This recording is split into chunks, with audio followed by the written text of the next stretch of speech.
Moi, j'ai très mal commencé ma vie puisque j'ai été abandonné à la naissance. Je ne serai jamais comme ça. Ce que je veux, c'est être à la place du patron. T'es logé et nourri, t'imagines actuellement là. Logé et nourri avec 5 000 € d'argent de poche. Dans la vie, il faut avoir un bon comptable, un bon avocat, un bon médecin. Et on n'aime pas la réussite en France.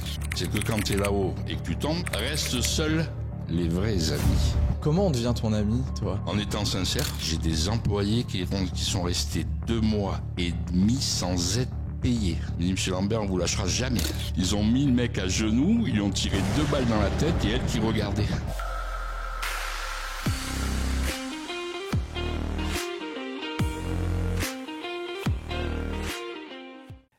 Bonjour à tous et à toutes les amis, bienvenue dans ce nouvel épisode de Zero to Hero. Et pour le coup, aujourd'hui on reçoit vraiment un héros, mon héros, puisque j'ai l'honneur et le privilège de vous faire découvrir mon père. Viens là.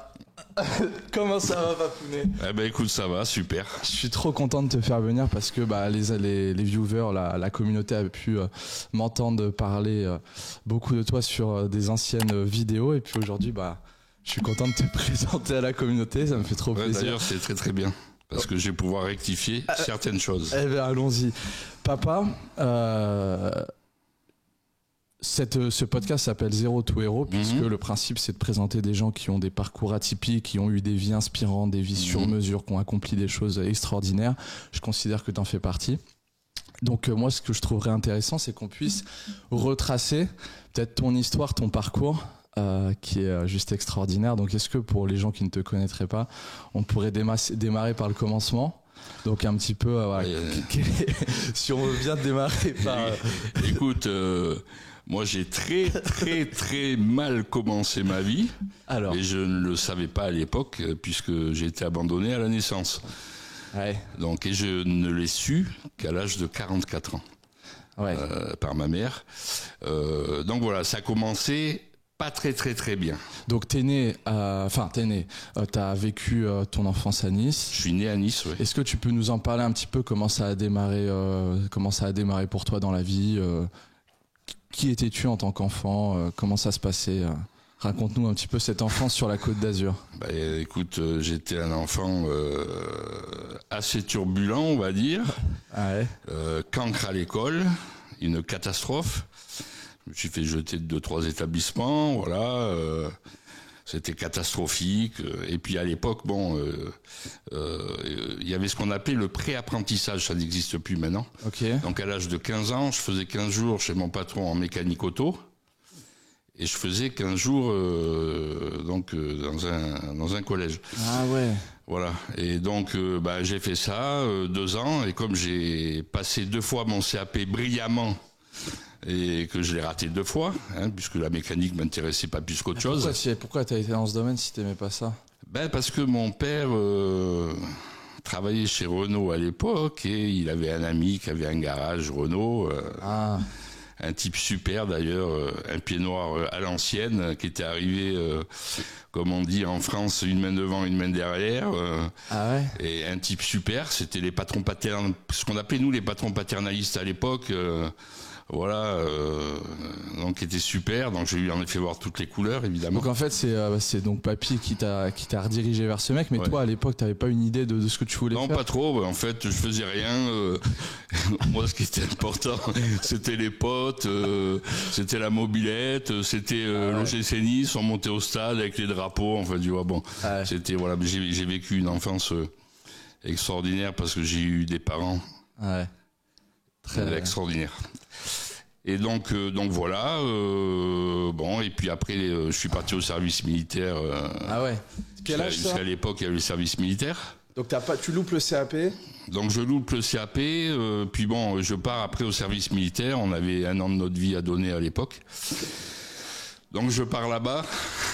C'était encore. C'est là où j'ai vu que finalement l'autorité sur moi c'était compliqué. Raconte-nous une anecdote. C'est à quel moment là-bas, par exemple, tu t'es dit je supporte pas? Bon, désolé les amis, on a été interrompus puisque on est dans un appartement, comme vous pouvez le voir, différent. On est en France, à Poitiers, et puis bien dans la rue, ça manifeste contre les retraites, j'imagine. Ça doit être ça. Oui, c'est... Bon, on y reviendra après. J'ai Ouais. envie de t'entendre là-dessus. Donc, service militaire, l'autorité, ça marche pas? Bah, ça marche pas, c'est bien obligé de marcher parce que bon, voilà. Donc, si tu veux, je fais le con aussi là-bas, forcément. Hein. J'étais pas guéri, donc. Et qu'est-ce que tu fais? Pourquoi? Qu'est-ce qui se passe? Oh, bah, en fait, bon, le matin, faut se lever à 6 heures, quoi. Ouais. Donc, c'était un peu compliqué pour moi.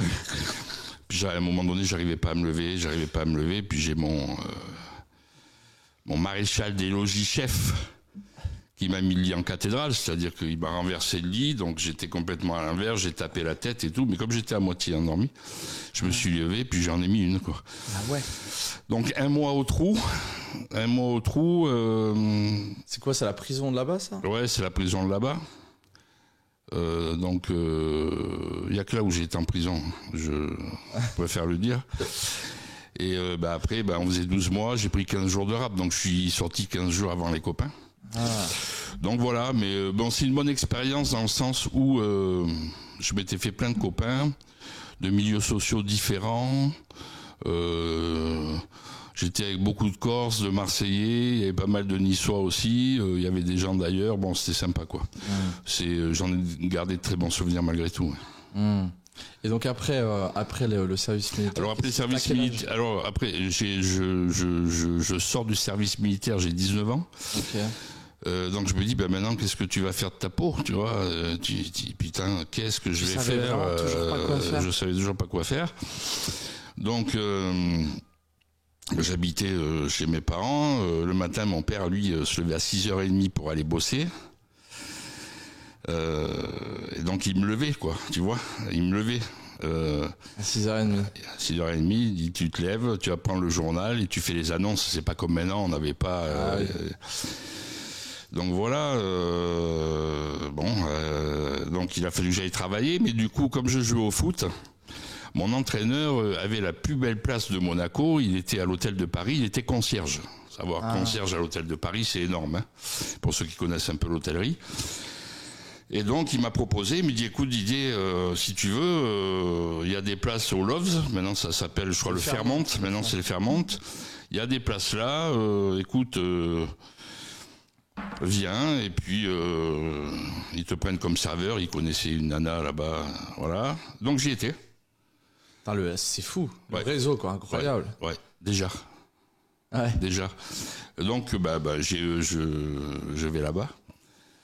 Je me trouve dans un monde où effectivement, comme tu disais, dans une de tes vidéos, il y avait des Ferrari partout, des Porsche, des trucs, des machins. On servait des clients qui venaient d'Arabie Saoudite, du Koweït, enfin c'était, voilà. Il faut savoir qu'à l'époque, on était super bien payé, quoi. Ah ouais. Oui, c'est vrai. à Monaco, c'était, voilà. Je pense que ce que je touchais en commençant ma carrière, c'était à peu près 5 000 euros de maintenant, quoi. Et tu faisais quoi exactement?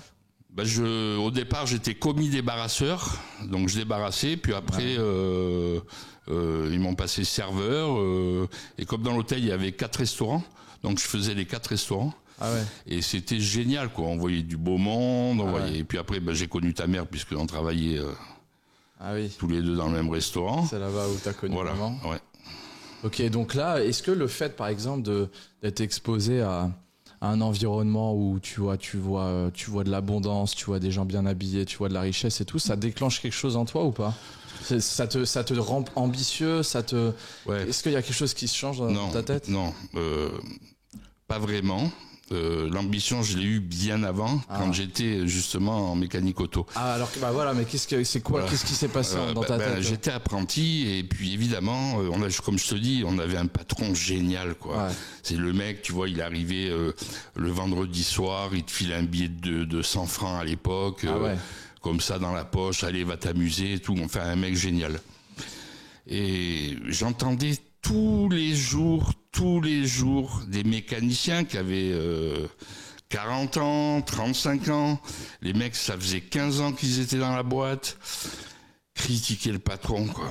Et ils critiquaient. Bon. Et moi, en fait, ça a déclenché un truc chez moi. Je me suis dit, voilà, moi, je ne serai jamais comme ça. Ce que je veux, c'est être à la place du patron. Ah, ok. Et le premier, c'est ce qui m'a fait switcher, si tu veux, déjà, sur le fait que, et j'ai pas eu de patron dans ma vie, je crois que j'en ai eu 2, tu vois. Ouais. Et après, je voulais cette liberté de pas avoir des ordres, quoi. Des contraintes.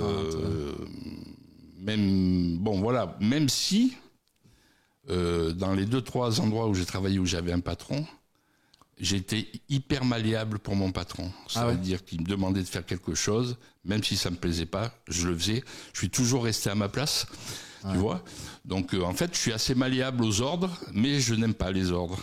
Ah. Voilà. Enfin, t'es malléable. Enfin, tu peux être flexible, mais il faut que tu sentes que ton patron, si c'est quelqu'un de bien. Si tu sens que c'est une pourriture, tu vas avoir du mal. Ouais, ça marchera pas.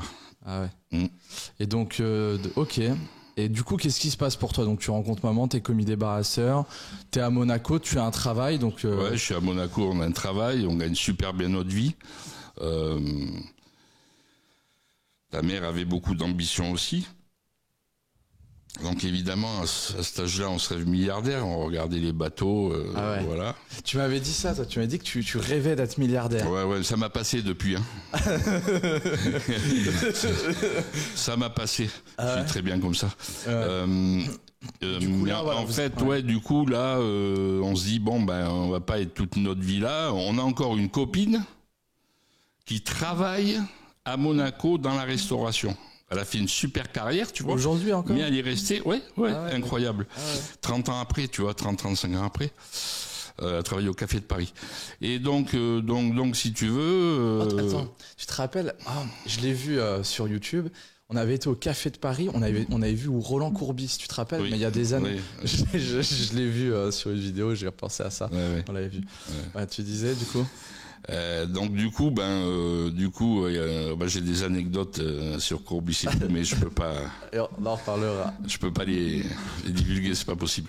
Donc du coup, avec ta mère, on se dit la prochaine étape, on va essayer d'acheter on n'avait pas un rond. Parce qu'on dépensait tout. Ah ouais. Ah bah oui, on dépensait tout. Tous les soirs, c'était resto. On payait des restos. Enfin bon. Mais putain, moi je vais rebondir. Moi j'étais logé et nourri, si tu veux. Tu t'imagines actuellement là. Ouais. Logé et nourri avec 5 000 euros d'argent de poche. Mais logé où déjà?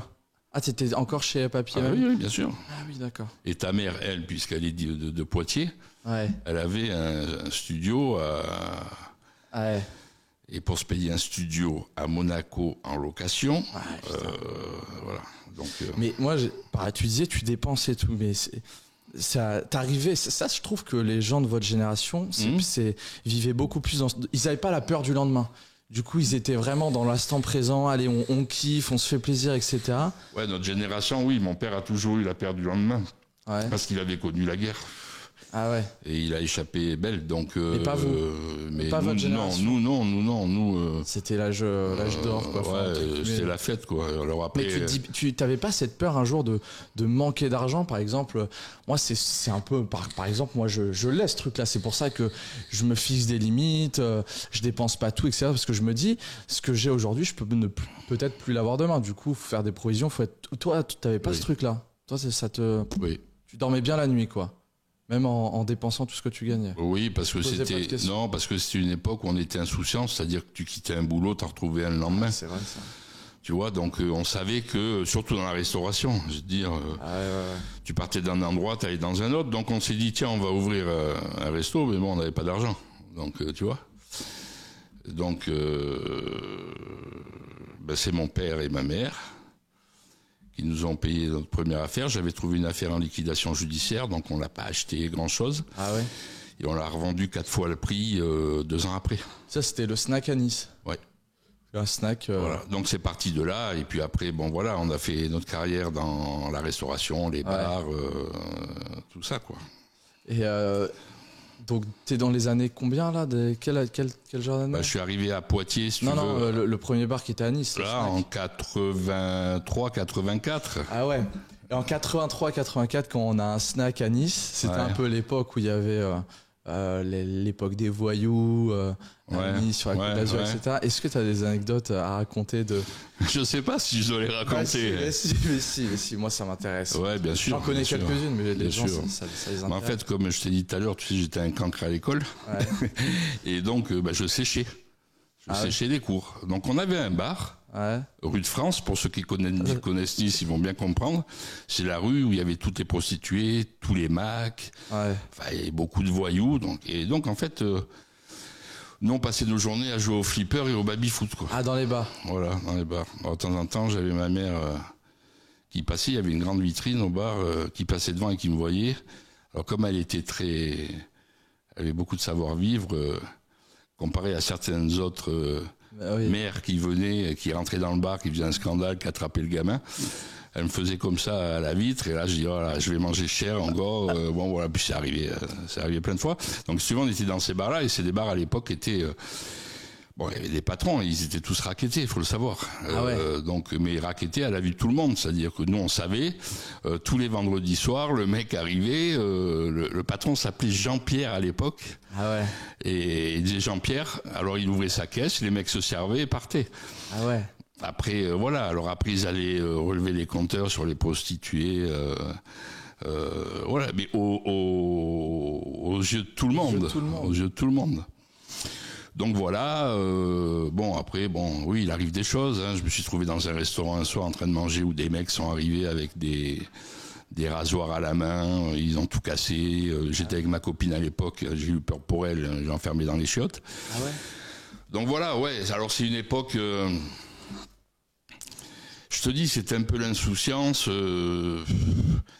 On pensait pas au lendemain, on pensait pas à ce qu'on allait devenir.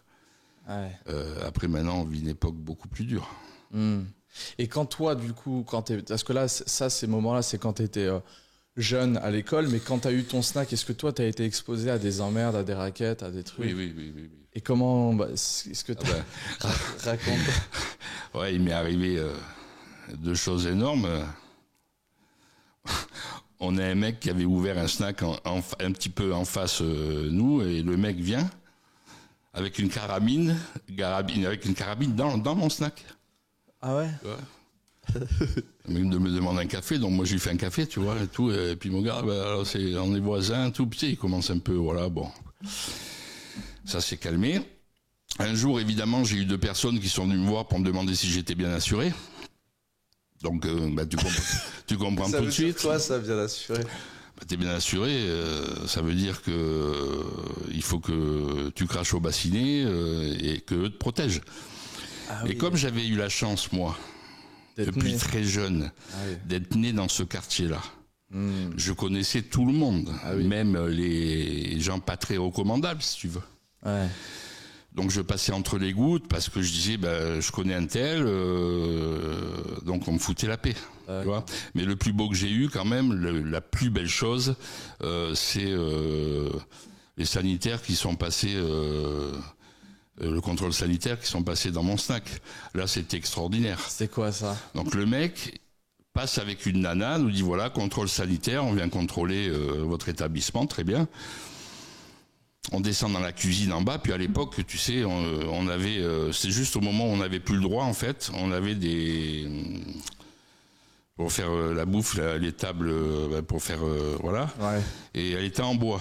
Donc, c'est vrai, effectivement, il fallait que je la change pour mettre de l'inox, tu vois, par exemple. Ah oui, ok. Bon, les mecs sont rentrés, ils ont vu juste ça, hein. Ils n'ont pas eu besoin de, voilà. Et puis on remonte donc en haut, puisque la cuisine était en sous-sol, et je me souviendrai toujours la tête de ta mère, et le gars me dit mais vous êtes niçois? Je dis oui, je suis niçois, vous avez une carte d'identité? Oui, voilà ma carte d'identité, très bien.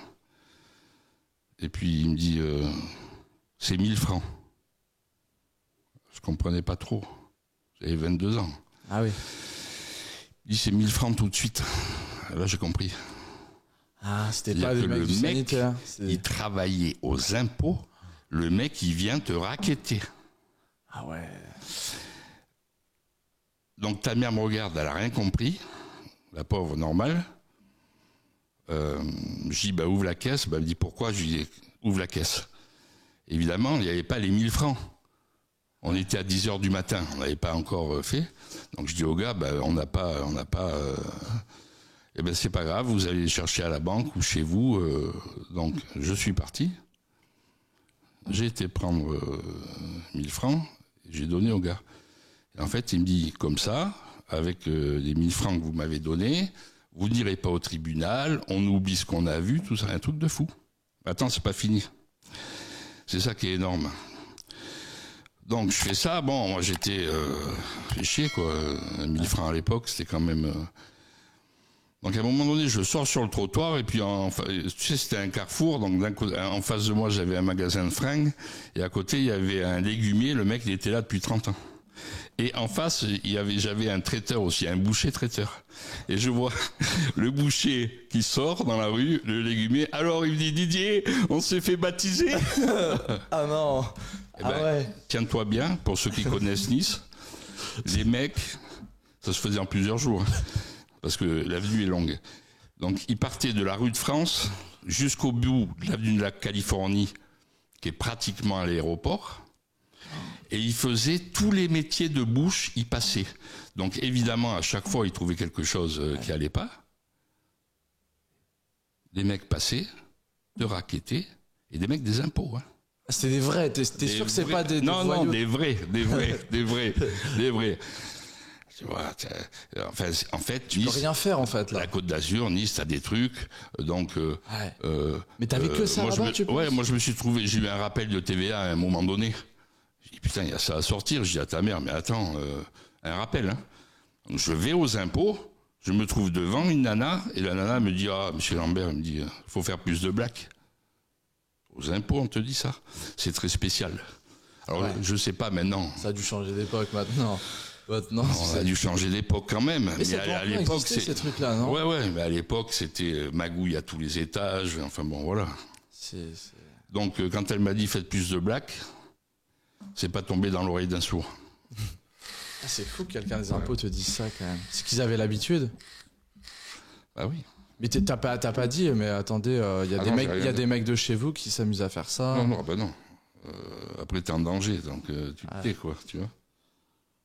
Ouais, mais si tu dis oui une fois, c'est pas la porte ouverte à plus la prochaine fois. Bah, le type, si tu veux, il est pas repassé l'année d'après, parce que je pense qu'il devait faire ça tous les 2 ans quand même, ou 3 ans, parce que bon. Ouais. Mais imagine, 1000 francs par jour, je sais pas, il a dû faire une centaine de restos, quoi, ou de métiers de bouffe, quoi. Ah ouais. Donc le mec se faisait des fortunes. Ah ouais, non. Donc t'as. Ça, c'était dans les années. Ouais. 82. Ouais. 82, 83, ouais. Donc là, donc t'avais 22 ans. Oui. Premier snack. Ouais. Et puis ensuite, il se passe quoi? Pendant combien de temps t'as ça?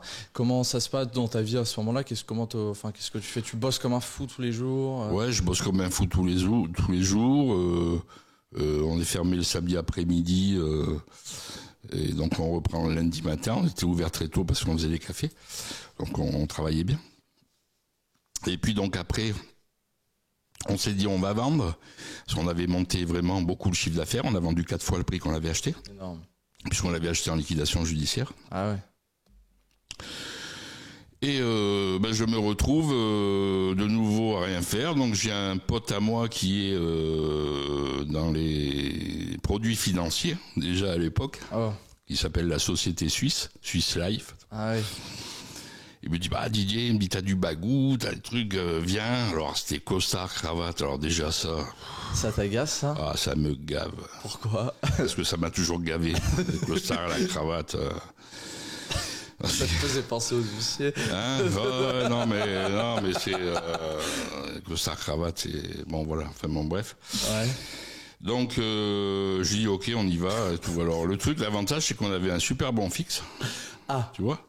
En fait, t'étais commercial indépendant? Non. J'appartenais à la boîte, j'étais salarié. On avait un super bon fixe. Mais ton rôle, c'était quoi? Mon rôle, c'était de démarcher des avocats, des juges, et que des gens, mais d'un haut niveau, pour placer leur argent, tout ça. Donc t'allais voir sacoche? Ouais, sacoche, costard. Alors, ça me faisait marrer, ça me fait marrer, tu sais, parce que papy, il était fier, tu vois. Ah bah oui, ouais, parce que lui, il a eu le costard toute sa vie. Ouais. Il dit, c'est bien. Pour une fois, mon fils. Donc j'ai fait 1 an. Ouais. J'ai été brillantissime, puisque j'ai rien vendu. Sérieux? Donc, je touchais mes fixes. Alors, je dis bon.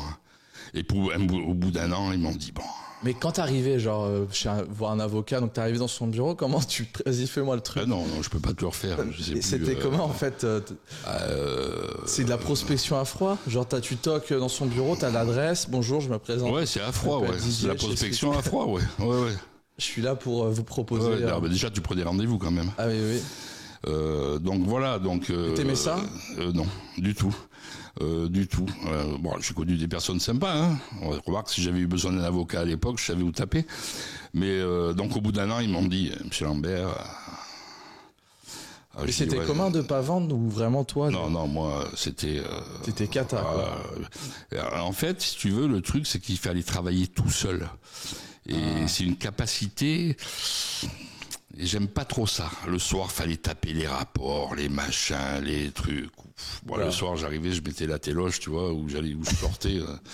Donc, si tu veux, au bout d'un an, Monsieur Lambert, ça va pas être possible. Et là, j'ai dit, je vous comprends parfaitement, monsieur. Il y a aucun problème. Ah, t'as pas cherché à... Non. Non.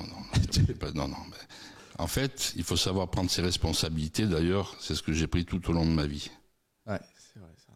Si t'es con, mais il faut savoir le reconnaître. Ouais. Si t'es pas bon, il faut savoir le reconnaître. C'est vrai. Voilà. Moi, je suis jamais parti d'un endroit, j'ai eu 2-3 patrons, en bisbille. On se sépare. Et j'ai toujours gardé, d'ailleurs, des relations avec des gens chez qui j'ai pu travailler. Attends, là, ça me fait penser à quelque chose. Qui t'a recommandé à... C'était Papy qui t'avait recommandé pour faire ce job de Swiss Life? Non, là, c'était un client qu'on avait au snack avec ta mère. On bifurque un peu sur un truc qui m'intéresse. C'est quelque chose que t'as très régulièrement fait toute ta vie, c'est recommander. C'est pas... T'affectionnes quelqu'un, un pote, un ami, machin.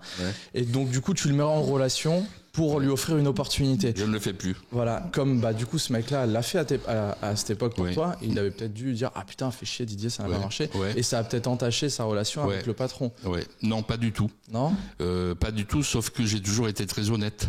J'ai toujours dit j'y arrive pas, il y a un blocage et au bout d'un an, il me dit on te laisse un an et tout. Jamais je l'aurais mis en difficulté. Recommander quelqu'un, je ne le fais plus parce que à chaque fois, et je dis bien à chaque fois, tu recommandes quelqu'un, puis le mec, il fait un mois et puis il se bat, on sait pas pourquoi et tout. Donc après, toi, tu passes pour un con quand même un peu, quoi. Des fois, t'es d'accord, ça peut quand même bien se passer. Ben moi, écoute, ça a dû bien se passer peut-être une fois, mais j'ai même pas le souvenir de qui, tu vois. Ah ouais. Ouais. Okay. C'est pas, voilà. Donc tu recommandes plus maintenant. Non. T'as appris tes erreurs. Ouais. Non, tu le fais plus. Donc du coup là c'est y a plus rien. Enfin tu ne travailles plus pour Swiss Life, tu fais quoi? Il y a plus rien. J'ai la chance en fait tout le long de ma vie, si tu veux, j'ai eu une bonne étoile, c'est-à-dire qu'à chaque fois que j'étais en difficulté. Mais attends, tu m'as dit avant ça que t'as vendu 4 fois le prix le snack. Ouais. T'as fait quoi avec cet argent? C'était la fête. Hein. Ah ouais. Ah, tu t'es pas dit je vais le garder puis je vais le remettre dans une autre affaire. Mais non. On n'avait pas votre conscience à l'époque. En fait, si tu veux, tu sais, t'as des gens, je vois, c'était mieux avant. Moi, je suis pas d'accord avec ça. Sur certaines choses, oui, c'était beaucoup mieux avant. Comme quoi, par exemple? Déjà, les gens, ils te disaient bonjour, au revoir et merci. D'accord? Y a un tas de choses comme ça où c'était mieux. Bon. Maintenant, souvent, j'y pense, je me dis, si j'étais transposé dans cette époque, mais je m'éclaterais. Qu'est-ce que tu ferais que tu ne faisais pas avant? Je ferais peut-être ce que vous faites. Je m'adapterai à de nouveaux métiers. Internet, tout ça, voilà. Ouais. Donc nous, on n'a pas eu ça, si tu veux. Moi, j'ai connu le téléphone. Le téléphone, il était noir à la maison. Tu faisais comme ça pour appeler. J'ai connu ça. J'ai connu un monde sans portable. Ouais. J'ai connu un monde avec la télé en noir et blanc. Tu vois, pourtant, j'ai que 60 ans. Donc, c'est pas si vieux que ça. Donc, oui, il y avait des choses mieux avant. Je pense que les enfants, tout ça était quand même mieux élevé. Le savoir-être aussi, ça. Le savoir-être, tout ça. Mais on peut pas dire Tout, ah ouais, c'était mieux avant. Non, moi, quand je parle avec quelqu'un, j'ai pas à la bouche constamment, c'était mieux avant. Parce que maintenant, il y a des trucs super. Il y avait moins de punk à chien aux cheveux bleus aussi. Comment ? Il y avait moins de punk à chien aux cheveux bleus. Ah, il y en avait moins quand même. Ouais, mais nous, à l'époque, tu sais, on appelait ça des clochards. Alors il y en avait, hein, moi j'en ai connu pas mal, et bon, on leur donnait la pièce de temps en temps, mais c'est pas les mecs. Non, mais c'est pas le même monde. Qui te faisait chier. Si tu veux, on peut pas comparer. Ouais. On est dans un monde actuellement, malheureusement, avec ce qui se passe, de violence absolue. Il y a de la violence partout. On s'attaque à des enfants, on s'attaque à des gens âgés. Alors des fois on me dit ouais, mais à l'époque vu qu'il n'y avait pas les réseaux sociaux, ça se savait moins. Ouais, ok. Non mais là avec tout ce qu'il y a, tu vois des femmes de plus de 80 ans qui se font violer. Mais putain, mais où on va quoi, tu vois, c'est un truc de fou. Donc voilà, mais voilà, il y a des choses qui étaient mieux avant, il y a des choses qui sont mieux maintenant. Donc t'as pris le cash du resto, t'as kiffé. J'ai pris le cash, j'ai kiffé, on en a gardé quand même un peu, hein. Et puis là, j'ai un de mes meilleurs amis, parce que j'ai 3 meilleurs amis, que je considère comme des frères. C'est Gérald. Il y a Gérald, il y a Richard et il y a Régis. Tu les connaissais les deux, Richard et Régis? Non, pas encore. Ah ouais, non, pas j'étais encore. pas à Poitiers encore. C'était mon copain Gérald, d'ailleurs que j'ai eu encore avant-hier au téléphone, qui décide de monter un bar et qui me dit Didier, je veux faire l'aventure avec toi, tu vas être directeur du bar. Est-ce que ça te dit? Bah, je dis ok. Ah ouais. Le kiff intégral, tu travailles avec ton meilleur pote, tu vois, on s'est super bien entendu et tout. C'était génial. Voilà. Et puis, grâce à ça, j'ai fait la rencontre la plus marquante de ma vie. Alors à Nice? Ouais. J'ai rencontré Bernard Tapie. Ah, intéressant. Et on a travaillé pour lui en 94 pour sa liste énergie radicale pour les européennes. Donc on lui a trouvé un appartement à Nice, on le trimballait tout le temps à Nice pour qu'il aille dans les quartiers pendant sa campagne. Ouais. On faisait ses meetings, on organisait ses meetings, on était jeunes. Hein. Ah ouais. Quel âge? J'avais 23, 24. Et en fait, je peux dire que d'un certain côté, il a changé ma vie. Qu'est-ce qui t'inspirait chez ce mec? Tout. Ouais. Tout. Ça m'intéresse parce que moi aussi, c'est l'une. Tout. Alors, attention. Hein. Ouais. Je suis pas un groupie, hein, une groupise. Hein. Ouais. C'est pas ça. Le mec a un charisme. Je parle comme s'il était toujours là. Un charisme de dingue. Mais de dingue. Ouais, c'est vrai. Quand il parle, en fait, tout le monde se tait, quoi. Et tout le monde écoute. Donc, si tu veux, on a travaillé vraiment au plus proche de lui.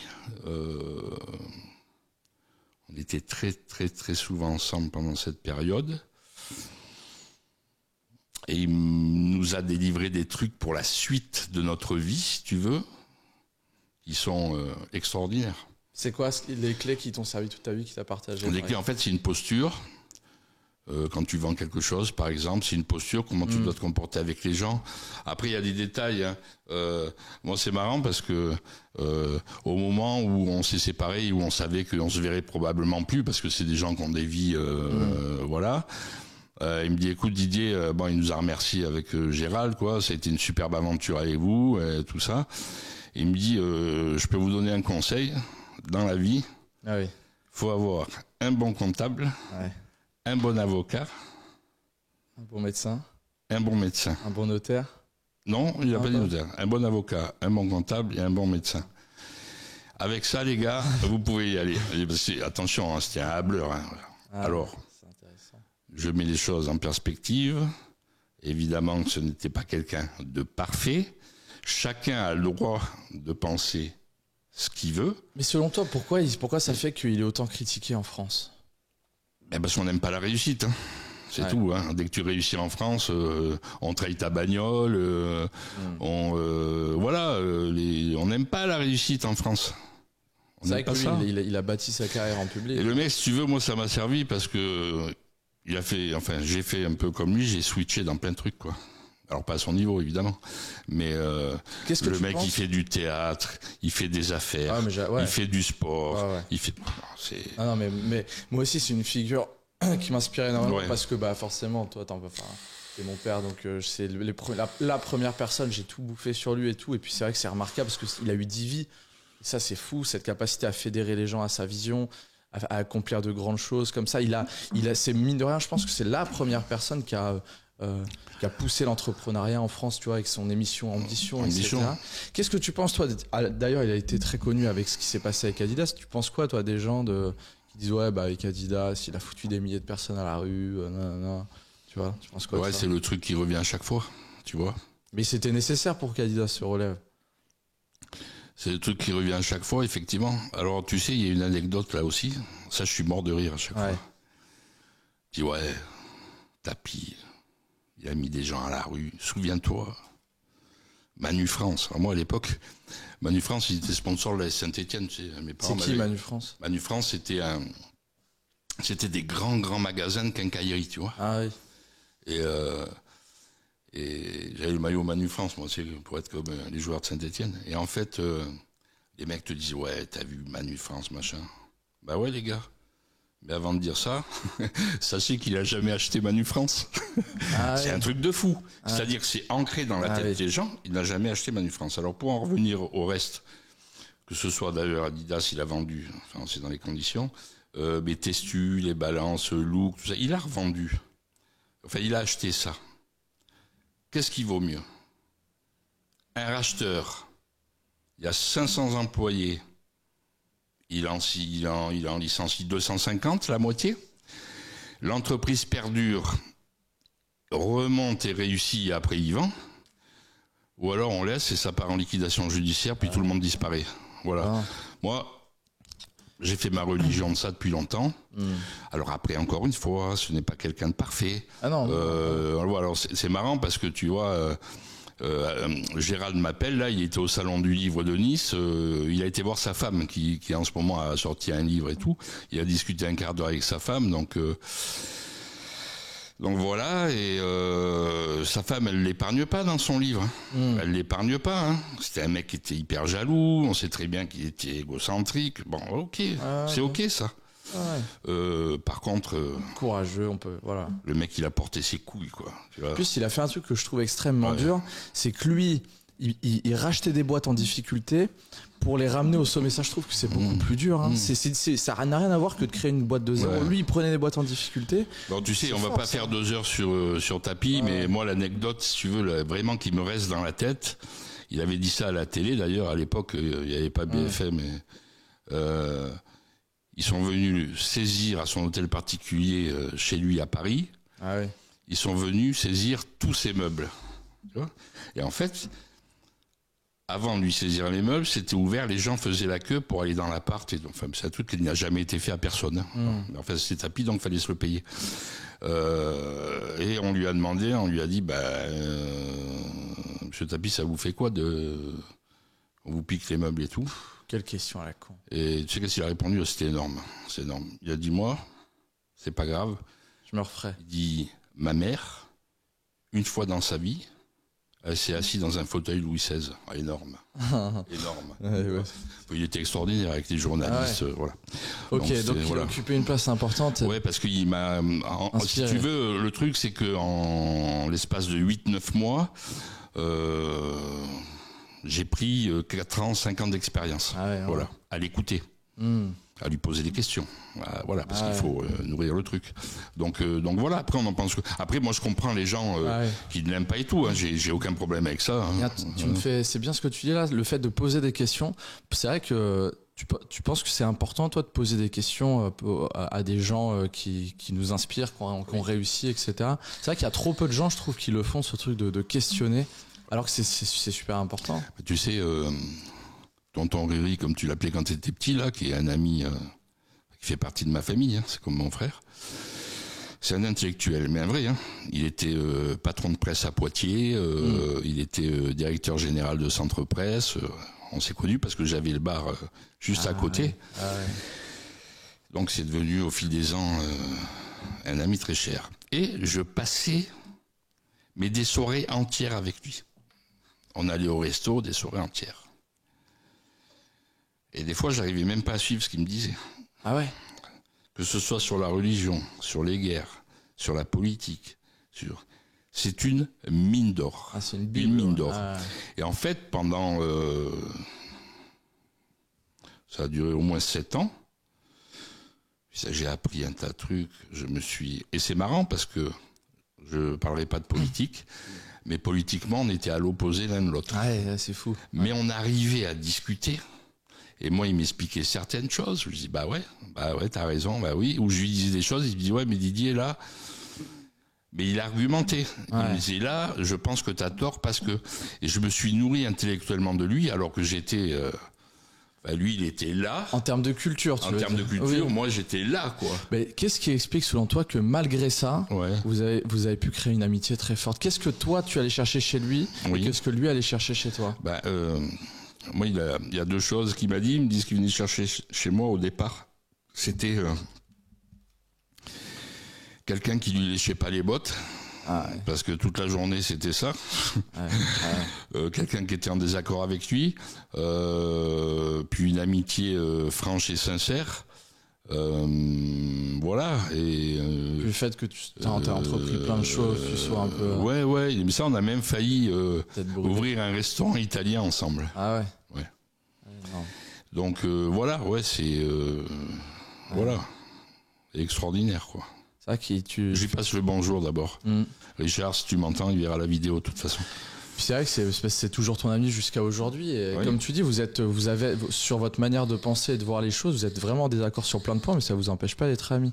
Et un ami, c'est vrai que t'as pas besoin d'être en accord sur tout, quoi. C'est vrai que toi, sur la plupart de tes amis. Il y a une année, il a eu 4 décès dans sa famille, dont sa femme. Je sais pas si tu vois le truc. Donc Richard, c'est un type qui est qui a la foi, mais qui est un catholique. Il va à la messe tous les dimanches. C'est quoi? Il a été aumônier de prison. Enfin bon, c'est un type extraordinaire, d'une humanité, si tu veux, extraordinaire. Voilà. Moi, je suis très humain. Tu le sais, mais à ce point-là, il y a des moments, je dis putain, Richard, arrête d'être con aussi. Ah ben non, je suis comme ça. Tu vois, c'est voilà. Je veux on va avancer sur la discussion, mais je veux qu'on revienne sur cette notion d'amitié parce que toi, de par toutes tes activités, t'as été extrêmement entouré dans ta vie. T'as fait confiance à plein de gens, t'as été déçu, t'as été trahi, t'as été aussi et aujourd'hui, enfin, t'as pu aussi en déceler des amis qui t'ont suivi et qui ont vécu un long parcours de vie avec toi. Donc du coup, après, attends, on en était où? On a été à Nice, on en était au. Bah non, du coup, t'as repris. Si, t'es nommé directeur par Gérald à Nice. Ouais. Donc on fait Tapi parce que Tapi, on a monté on a monté une association qui s'appelait Génération Tapi où on avait pas mal d'adhérents, tu vois. Et donc voilà, après on l'a connu par ce biais et puis voilà. Et puis je te dis, ça a duré 9 mois et puis après. Tu fais quoi après? Après on part avec ta mère à Auxerre parce qu'on a des amis qui ont un restaurant à Tourtour dans le Var, qui nous demandent d'être tous les 2 directeurs de la plus grande brasserie d'Auxerre. Donc on part à Auxerre. On fait 1 an et demi là-bas. Ça s'est terminé en eau de boudin avec eux. Ça s'est terminé très mal. Ah ouais? Pourquoi? Ouais. Parce que on n'avait pas les mêmes idées sur le boulot. Parce que mon père a eu à un moment donné, papy, un cancer. Donc on a travaillé 6 mois sans un jour de congé à l'ouverture. Ah ouais, quand même. Puis 2-3 mois après, mon père a un cancer. J'ai dit, il faut que je descende à Nice. Ah ben non. Tu peux pas descendre. J'ai dit, pardon, mon père a un cancer, je peux pas descendre. J'ai dit, allez. Donc je suis descendu. Mon père s'en est sorti cette fois-ci. Donc on a dit non, on va pas continuer. Donc voilà. Et puis après, donc ta mère me dit, qu'est-ce qu'on fait, où on va? Je lui dis, bah écoute. T'avais quel âge là? 25, 26? Ah non, j'avais. Est-ce que tu as eu le premier snack à 22? Une trentaine peut-être. Ok. Une trentaine, Je dis à ta mère, qu'est-ce qu'on fait, tout ça? Elle me dit, bah j'en sais rien. Je dis, écoute, moi j'aime bien Poitiers parce qu'en fait on venait en vacances chez ta grand-mère. Je dis, ça serait bien qu'on ouvre un truc à Poitiers. C'est maman qui dit ça? Non, moi. Ah oui. Bah oui, parce que tous les gens, en fait, ont cru que c'était elle qui m'avait emmené là, mais non, pas du tout. Elle voulait pas revenir. Ah ouais. Et j'ai dit, mais si, bon, machin, donc j'ai convaincu, on est venu. Toi, tu connaissais personne ici? Non. Ouais. Donc on a acheté un bar. C'est ça qu'à 30 ans... Et puis après, on a eu un restaurant en même temps. Ouais, 30 ans. Ouais, dans les années 2000, tu vois. Et puis voilà, quoi. Et puis, bah, j'ai eu un gros réseau sur Poitiers, je connais beaucoup de monde. Des gens bien, des gens moins bien, des connards. Enfin voilà, quoi. Donc t'as eu beaucoup de connards. Un premier bar à Poitiers, Ouais. c'était le Victor Hugo. Ouais. Ok. Ouais. Et là, si je me rappelle bien, tu fondes l'organisation de supporters de Marseille. Ah ouais, c'était génial. Raconte-moi ça. En fait, je me suis appuyé sur un club des supporters à Marseille. Donc j'étais une antenne, comme ils en ont un petit peu partout. Donc là, j'avais le bar et à l'époque, on avait c'était Canal+ et je sais plus comment ça s'appelait l'autre truc. Enfin bon, je m'étais abonné à toutes les chaînes. Et donc, je retransmettais les matchs. Donc j'avais une affluence. Ah ouais. Donc on a fait un jour la finale de la Coupe d'Europe contre Parme. Et je voyais les drapeaux arriver au loin des deux côtés de la rue, un truc de fou, tu vois. Ah ouais. Donc la télé était venue, les journalistes et tout, ouais, c'était génial. C'était génial. On vendait, j'avais fait faire des briquets, machin, on vendait plein de trucs. Ah ouais. Ouais, c'était super, c'est une super période. Donc là, t'achètes le bar, Ouais. et ça se passe comment? Ton intégration à Poitiers, ça se passe bien? Ouais. Le bar marche bien aussi? Ouais, tu sais, quand t'as un bar, t'as des clients, donc tu sympathises avec des clients qui vont te présenter d'autres personnes. En fait, c'est une chaîne sans fin. Comment? Parce que quand tu tiens un bar, Ouais. C'est quoi les inconvénients que tu rencontres? Est-ce que cette vie, elle te plaisait? Parce que tu travaillais la nuit? Ouais, moi, j'adorais ce métier, que ce soit d'avoir un bar, mais on faisait restaurant aussi à midi, soir aussi, mais en fait, moi, ce que j'adorais, c'était le contact humain. En fait, moi, il me fallait ça, quoi. Il fallait un métier où je puisse communiquer avec les gens. Ah ouais. Donc voilà, alors après, les inconvénients, c'est les horaires. C'est que tu as une amplitude de travail où il faut être là. Ah oui. Moi, je commençais le matin, il était 7h pour les cafés. Et je repartais, il était 2h du matin, tu vois. Donc c'est chaud, quoi. Ouais. J'étais en forme à l'époque, j'étais moins... Comment on gère avec l'alcool? Parce que moi je Ouais. le dis souvent, mais t'as commencé à boire ta première goutte d'alcool à 25 ans parce que tu faisais du sport, du foot à haut niveau. Ouais. Et comment ça se passe pour gérer les tentations, les drogues, l'alcool, les mecs qui te font chier? Alors, Comment tu... la drogue, j'ai jamais touché, à part 2-3 joints quand j'étais à l'armée parce qu'on se faisait chier le soir. Tu vois. Ouais. Donc j'ai essayé. Je t'avoue, ça m'a pas fait grand-chose. Je n'ai jamais touché à autre chose. Pourtant, j'avais la possibilité, comme tout le monde d'ailleurs, de sniffer un rack de coke ou machin. J'ai toujours eu peur de ça en fait. Ouais. Tu vois? La perte de contrôle? Ouais, la perte de... Non mais oui, puis je sais pas, Non, moi... Une mauvaise image de ça. Ouais, j'ai une mauvaise image de la drogue. Quand on avait le bar avec Gérald à Nice, les mecs, ils se droguaient, ils avaient la tête sur, on les prenait, on les sortait dehors à coups de pompe dans le cul, enfin bon bref. Ouais. C'est quand il a repris le bar, il fallait savoir qu'il y avait des drogués dedans, donc il a fallu faire le ménage. Ouais. Ça, on l'a fait.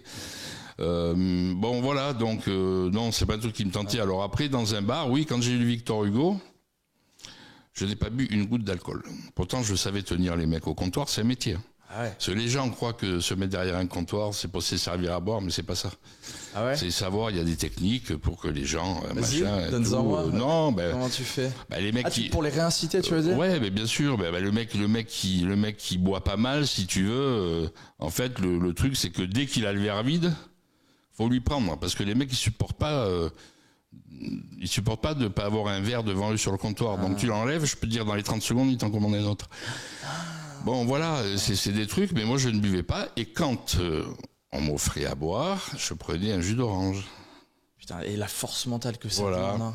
Oui et non, parce que l'alcool pour moi, c'était pas.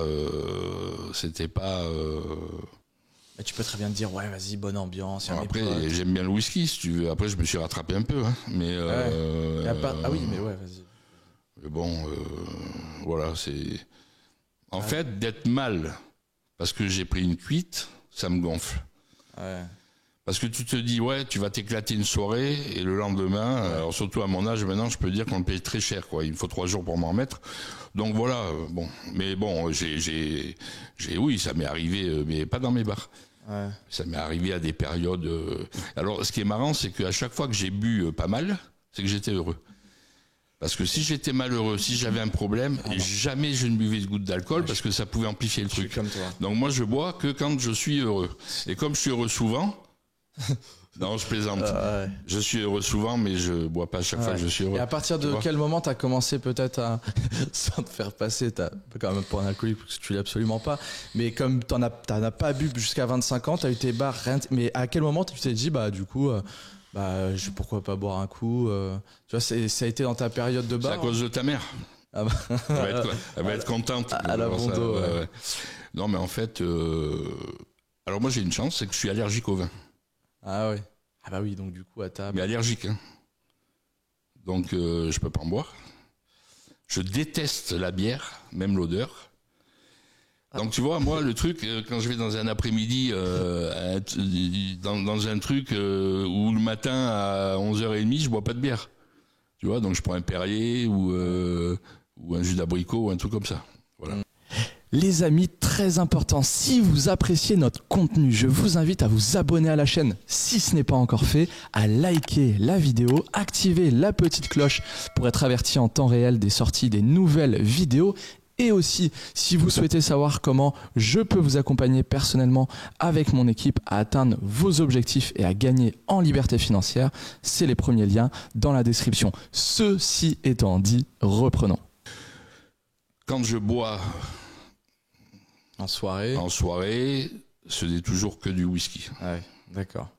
Ok, donc là, du coup, tu as ce bar Victor Hugo, et puis ensuite, parce que du coup, tu vends le Victor Hugo, comment ça se passe? Parce qu'ensuite, tu as eu la pataterie, donc ça, c'est un restaurant à Poitiers, qui a été une grosse institution. T'as fait tes apparitions dans le milieu sportif, parce que c'était un gros chapitre de ta vie, ce moment-là. Ouais. Comment tu fais la transition de ce bar Victor Hugo à la pataterie? En fait, la transition, elle se fait pas, parce que j'avais les deux en même temps. Donc c'était chaud. Je me rappelais plus ça. Donc j'avais mis un responsable, donc ça a duré 1 an, le temps que je vende le Victor Hugo, donc j'avais la pataterie. Et puis la pataterie, ça a été extraordinaire et ça a été un enfer. Pourquoi ça a été extraordinaire? En 4 ans, je suis passé du paradis à l'enfer. J'arrive, donc c'était une franchise, j'étais la 4e franchise. Ils ont été jusqu'à 247, les franchiseurs, que je salue d'ailleurs, parce que je suis resté en bon terme avec eux. On prend la pataterie, 400 couverts jour. On fait une inauguration, 800 personnes, qu'au champagne, un truc de ouf. 400 couverts jour. Donc là, je décide, on me présente Maillard Monchipour, qui est à l'époque champion de France de boxe. Je fais connaissance de Maillard. Maillard me dit, écoute, j'ai besoin d'un partenaire, tout ça. Je dis, moi, j'adore la boxe. C'est une de mes passions. La boxe et le football. Donc, je dis, ouais, ça m'intéresse. Et je lui dis, écoute, je vais te donner 2000 balles, puisqu'on était en euros déjà. Je vais te donner 2000 euros. On était au mois de mai. Je lui dis, il faut faire les comptes, tout ça. Je te donne 2000 euros fin juillet, tu vois. Et puis, tu vas voir, en fait, ça revient sur une histoire très humaine. Et je lui dis, ok, il n'y a pas de problème. Et puis, il vient me voir 1 mois après, et il me dit, je suis emmerdé, il me faut les 2000 euros. Il me dit, mais vraiment, il me les faut. Ok. Je sors le carnet de chèques, je lui fais le chèque, je lui demande pas pourquoi. Tu vois, ça se fait pas. Bon. Et puis, du coup, il fait son championnat de France à Poitiers, la défense de son titre, il gagne. Alors moi, j'ai dit, super, j'ai un petit boxeur, il est champion de France, tu vois, je voyais pas plus loin que le bout de mon nez, tu vois. Ouais. Il dit, bon, je voyais qu'il avait des qualités quand même, mais bon. Et il me dit, je vais signer chez Acariès, je vais faire un championnat d'Europe. Je dis, putain, tu vas signer chez Acariès, toi? Ouais. Championnat d'Europe à la Palavas-les-Flots. On était 2. Un ami à moi, qui est plus mon ami à l'époque, et moi. On descend à Palavas avec lui, il fait son combat, il devient champion d'Europe. Alors je dis là, on rentre dans une autre dimension, si tu veux. Donc je dis, tu sais, Maillard, ça serait bien que tu prennes un agent, quoi. Oh non, il dit, ça va me coûter de l'argent. Je dis, ouais, mais enfin bon. Je dis, par contre, moi, maintenant, tout seul à être partenaire, ça va être compliqué parce que je gagnais bien ma vie, mais enfin, c'était pas, voilà. J'avais 22 employés, hein, c'était pas de la rigolade. Et donc, j'y écoute, je vais voir avec ma franchise. Donc, pendant ce temps-là, il y a une pataterie à Annecy qui s'est montée. Il y en a 2-3 qui se sont montés, si tu veux, autour. Donc, j'appelle mon franchiseur, je dis, écoute, j'ai peut-être un coup à faire pour la notoriété de la pataterie. Descends à Poitiers, je vous fais un pitch. Et là, je dis à Richard, donc du journal. Ton ami. J'ai dit, voilà, organise-moi un truc, tu vas leur expliquer qu'est-ce que ça peut rapporter à l'entreprise et tout. Donc, ils jouent le jeu, on va dans un super resto. Et les franchiseurs, tous d'accord. Donc, tous les franchiseurs ont donné 1 000 euros. Les franchisés, pardon. Tous les franchisés ont donné 1 000 euros. Donc, pendant 12 mois, il était tranquille. Bon. Donc, il fait son championnat d'Europe à Palavas, comme je t'ai dit. Il fait sa défense de titre. Il gagne. Attends, que je me trompe pas. Il fait une défense de titre, il gagne. Et il me dit, Didier, je vais aller au championnat du monde. Je dis, non, mais là... Énorme. Ok. Il fait le championnat du monde au Futuroscope. Au dernier round, il met KO son adversaire, Salim Meshkoun, qui était un gars super sympa d'ailleurs, qui était de Clermont-Ferrand. Il devient champion du monde sous les couleurs de la pataterie. Sur le short, il y en avait partout, les hommes de coin, tout. J'ai développé une très très grosse amitié pour son entraîneur. Et donc du coup, quand il est devenu champion du monde, je lui ai dit, écoute, non, on peut plus suivre à un moment donné. Donc il a trouvé d'autres partenaires, enfin... C'était pas génial, tu vois. Et donc du coup, j'ai vu tous ces combats. Tu vois, c'est encore des rencontres. C'est des trucs que tu vis. J'ai mangé avec Acariès, tous les mecs de Canal+, qui m'ont offert des places pour venir voir les matchs au Parc des Princes. Tu vois, tout un truc. Et puis après, il a perdu son dernier combat, une réunification de titre. Il a arrêté sa carrière et 3 ans après, il a fait un comeback. À mon avis, il aurait pas dû le faire.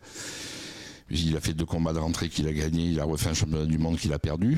Enfin, ça, c'est le problème des boxeurs, hein, les comebacks, voilà. Ah oui. Et donc voilà. Et c'était une aventure extraordinaire. Et en fait, pour en revenir, il me dit à un moment donné, mais je crois que c'était après qu'il soit champion du monde, il me dit, tu sais Didier, les 2 000 euros que tu m'as donnés, mon père était préfet en Iran sous le Shah d'Iran, qui est décédé depuis bien longtemps.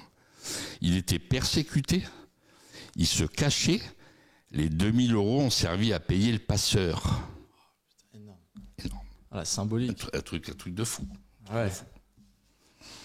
Et quelques années après, parce qu'on se revoit de temps en temps, hein, j'ai dit, tu vois, parce qu'il a été quand même 6 fois champion du monde. Ouais. Et attention, les mecs qu'il a pris, tu as des boxeurs qui prennent les mecs qu'il a pris, je peux dire, c'est dur au mal. La première défense de titre, il a fait contre un Vénézuélien qui est depuis mort d'une balle dans la tête au Venezuela. C'était des mecs qui avaient faim, quoi. Ils avaient la dalle. Hein. Ouais. Et je lui dis, tu sais, je lui dis, moi, ce dont je suis le plus fier, en fait, c'est pas que tu aies été 6 ou 7 fois champion du monde, parce que tu avais les qualités pour et machin. C'est d'avoir sorti ton père. Ah, énorme. Ah ouais. Bah ouais. Ah, c'est fort. Et du coup, et j'ai rencontré son père. Ah ouais. Il ne parlait pas un mot de français, on s'est tombé dans les bras. Ah ouais. Ah, énorme. Et tu me disais que ça a été à la fois, donc j'imagine pour ces raisons-là, un moment de ta vie exceptionnel, la pataterie, parce que tu as eu une aventure sportive, humaine et tout de fou. Oui, tout à fait, oui. Mais pourquoi aussi à la fois le pire? Parce que c'est vrai que c'est une époque où c'est là où t'as commencé à te faire vraiment connaître, à avoir une vraie aura dans la ville de Poitiers. Tout le monde te connaissait, tout le monde venait manger chez toi. T'avais vraiment un statut, les gens te respectaient, machin, etc. Bien sûr. Et puis il y avait de quoi en même temps, parce que t'as fait des grandes choses. Ouais. Et ensuite, tu me dis pourquoi ça a été à la fois. Et ensuite, ça a été l'enfer, parce que de 22 employés, on se retrouve à 4. Bon, après, je vais pas expliquer pourquoi. Ah si, papa, je pense que c'est intéressant. Non mais si tu veux, on était en monoproduit. Bon voilà, c'est pas de la faute du franchiseur, hein, parce que je les respecte infiniment. Ouais. Et ils ont eu une réussite exceptionnelle. Non, c'est pas ça. Il y a eu des problèmes après que je vais pas étaler là. C'est des problèmes intimes. En même temps de ces problèmes intimes de couple, voilà, je perds mon père. Qu'est-ce que j'ai aussi en même temps? La baisse de régime je perds mon père, je fais la liquidation judiciaire de la boîte, je perds un appartement à Nice. Ah ouais. Parce que mes parents m'avaient légué un appartement, je perds l'appartement à Nice pour rembourser la banque. Putain. Ouais. Donc je liquide, je vais au tribunal et je suis convoqué par la mandataire judiciaire. Ta mère était gérante en fait, je l'avais mis gérante et moi salarié. Et la nana me dit vous n'avez pas droit au chômage. Je dis comment j'ai pas droit au chômage? Elle me dit non, vous avez fait un chèque monsieur, c'est-à-dire qu'en 4 ans et demi, ta mère était pas au boulot à cette heure-là, je fais un chèque pour un fournisseur. Elle dit monsieur vous êtes gérant de fête. Je dis madame, donc tu te retrouves au chômage, comme on disait à l'époque.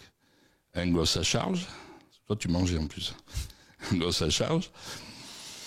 Donc, quand je suis passé à l'enfer. Donc là, je fais pour la première fois de ma vie, je peux dire, je sais ce que c'est, je suis une dépression, mais sévère. C'est-à-dire que je sortais pas de la maison. Pendant 8 mois, je suis pratiquement pas sorti de la maison. Ça a été l'enfer. Et puis, à un moment donné, je me suis pris par la main. J'étais voir un médecin, il m'a donné du Prozac. 2 mois après, c'était reparti à fond, quoi. À fond les gamelles. Ah ouais. Donc voilà. Si tu veux, c'était le paradis et l'enfer. Et ce qu'il y a d'extraordinaire, et c'est là que en fait j'ai vérifié ce que tout le monde me disait, c'est que quand tu es là-haut et que tu tombes, en fait j'avais un portable, si tu veux, qui sonnait, je sais pas moi, 20, 30, 40 fois par jour. Ah ouais. Et là le portable il sonne plus. Ah bah oui. Et là restent seuls les vrais amis. Comme Régis par exemple, qui est mon frère aussi. J'en ai 3 comme ça, 3, mais des vrais. Et donc t'es là, tu te dis putain. Bon. Et puis du coup, puis le divorce aussi, puisque je divorce à ce moment-là. Donc divorce, liquidation judiciaire, le décès de papy, qui m'a marqué pendant des années. Donc si tu veux, je me retrouve, voilà. Donc je connais ma nouvelle compagne. Avant ça, pour en revenir au fait que ton téléphone sonnait 30 fois par jour et qu'il sonne plus. Ouais. Là, c'est quoi les leçons que tu tires en fait? Non, aucune. C'est que j'étais averti. Quoi. Donc. Est-ce que quand t'étais vraiment sous le feu des projecteurs, t'avais conscience que la plupart des gens qui t'entouraient, ils étaient là pour ton statut? Bien sûr. Ouais. Non, mais t'aurais pu très bien. Moi, je faisais des conférences de presse sur France 3, qui passaient sur France 3 avec Maillard. J'avais tous les politiques qui venaient. Ah, ils viennent à la rescousse, là. Et ils viennent, là, ils sont là. Ah, monsieur Lambert, ça va, machin. Ouais. Mais ce que m'a toujours dit Richard, il m'a dit, pourquoi je t'aime autant? Il me dit, parce que tu n'as jamais été dupe de rien. Ouais, c'est vrai. Voilà. Et ça résume. Moi, je savais qu'à un moment donné, si ça allait exploser, donc, quand t'es prévenu, t'es pas surpris. C'est vrai. Tu vois? T'étais lucide. Et ouais, mais c'était une période. Mais c'est hyper formateur, quoi, tu vois. Ouais. Et il y a des mecs quand tu t'es retrouvé dans la difficulté où t'as cherché à leur demander de l'aide et qui n'ont pas été là, par exemple, et qui tu t'es dit ah putain, ce mec-là, je pensais qu'il allait être là si jamais j'étais dans la galère. Au final, pas du tout. Non. T'as pas été déçu par certaines personnes où tu disais putain, je pensais pas. Non. Parce que je savais déjà où étaient mes vrais amis. Ah ouais. Toujours les mêmes. Ah mais c'est bien, hein, parce que. Et Richard, je peux te dire effectivement. Il a été là. Ah ouais. Financièrement, on peut même pas s'imaginer dans quelle proportion. Ah ouais. Donc évidemment, je lui ai tout remboursé. Mais il a été là, mais plus que là, quoi. Il m'a sauvé la peau. Ah ouais. Tu vois. Comment on devient ton ami, toi? En étant sincère. Ouais. T'as pas besoin de plus. Si tu me plais, qu'on se plaît, que t'es sincère avec moi et que je sens pas que... J'ai eu beaucoup de mal, hein. Je me suis fait avoir souvent, hein. Maintenant, ça va. Comment on fait quand on se fait avoir plein de fois pour pas se créer une carapace? Ben en fait, c'est ton caractère qui, à la marge, doit changer un petit peu. Moi, je disais toujours oui à tout, tu vois. Ah ouais. Mais par contre, dans la vie, ce qui est très important, c'est d'apprendre à dire non. Ah oui. Et de le tenir. Regarde-toi, combien de fois tu m'as dit, papa, tu m'as jamais dit non. Ouais. Allez, vas-y, va m'acheter des pet shop, Alessandro. Ah si, je veux la maison des pet shop. Ah ouais. Va m'acheter des Pokémon. Non, mais ça n'arrêtait pas. Ouais, mais je suis ton fils, c'est différent. Ouais, mais malgré tout, un enfant, tu dois savoir lui dire non. Ouais, c'est vrai. Un enfant, faut créer une frustration chez le ton. Toi, t'as eu, je sais, la frustration par l'école. Ouais. Donc. Ouais, c'est vrai. Voilà. Après les vrais amis, bon, bah, tu sais, enfin, je sais pas.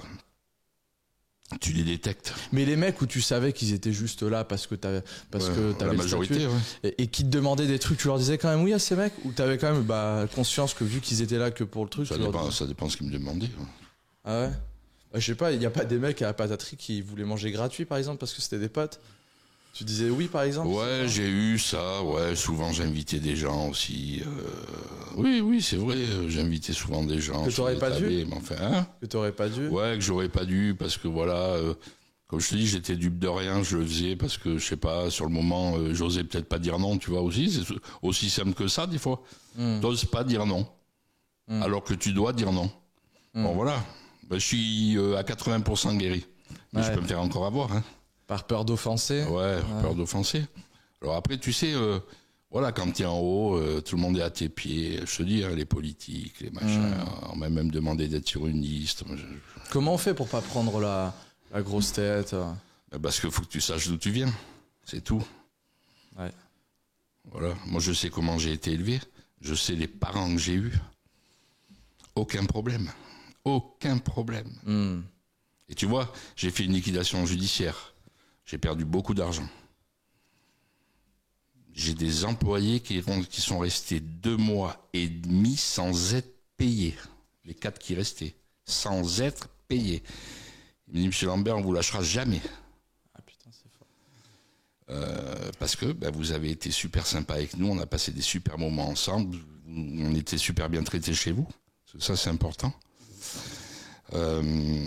Et donc après ils ont été payés par le fonds de la mandataire judiciaire. Mais tu sais, il m'arrive d'en croiser encore, parce que j'en ai eu 22 quand même. Il m'arrive d'en croiser encore, il s'arrête. Bonjour monsieur Lambert, qu'est-ce que vous devenez et tout, tu vois. Voilà.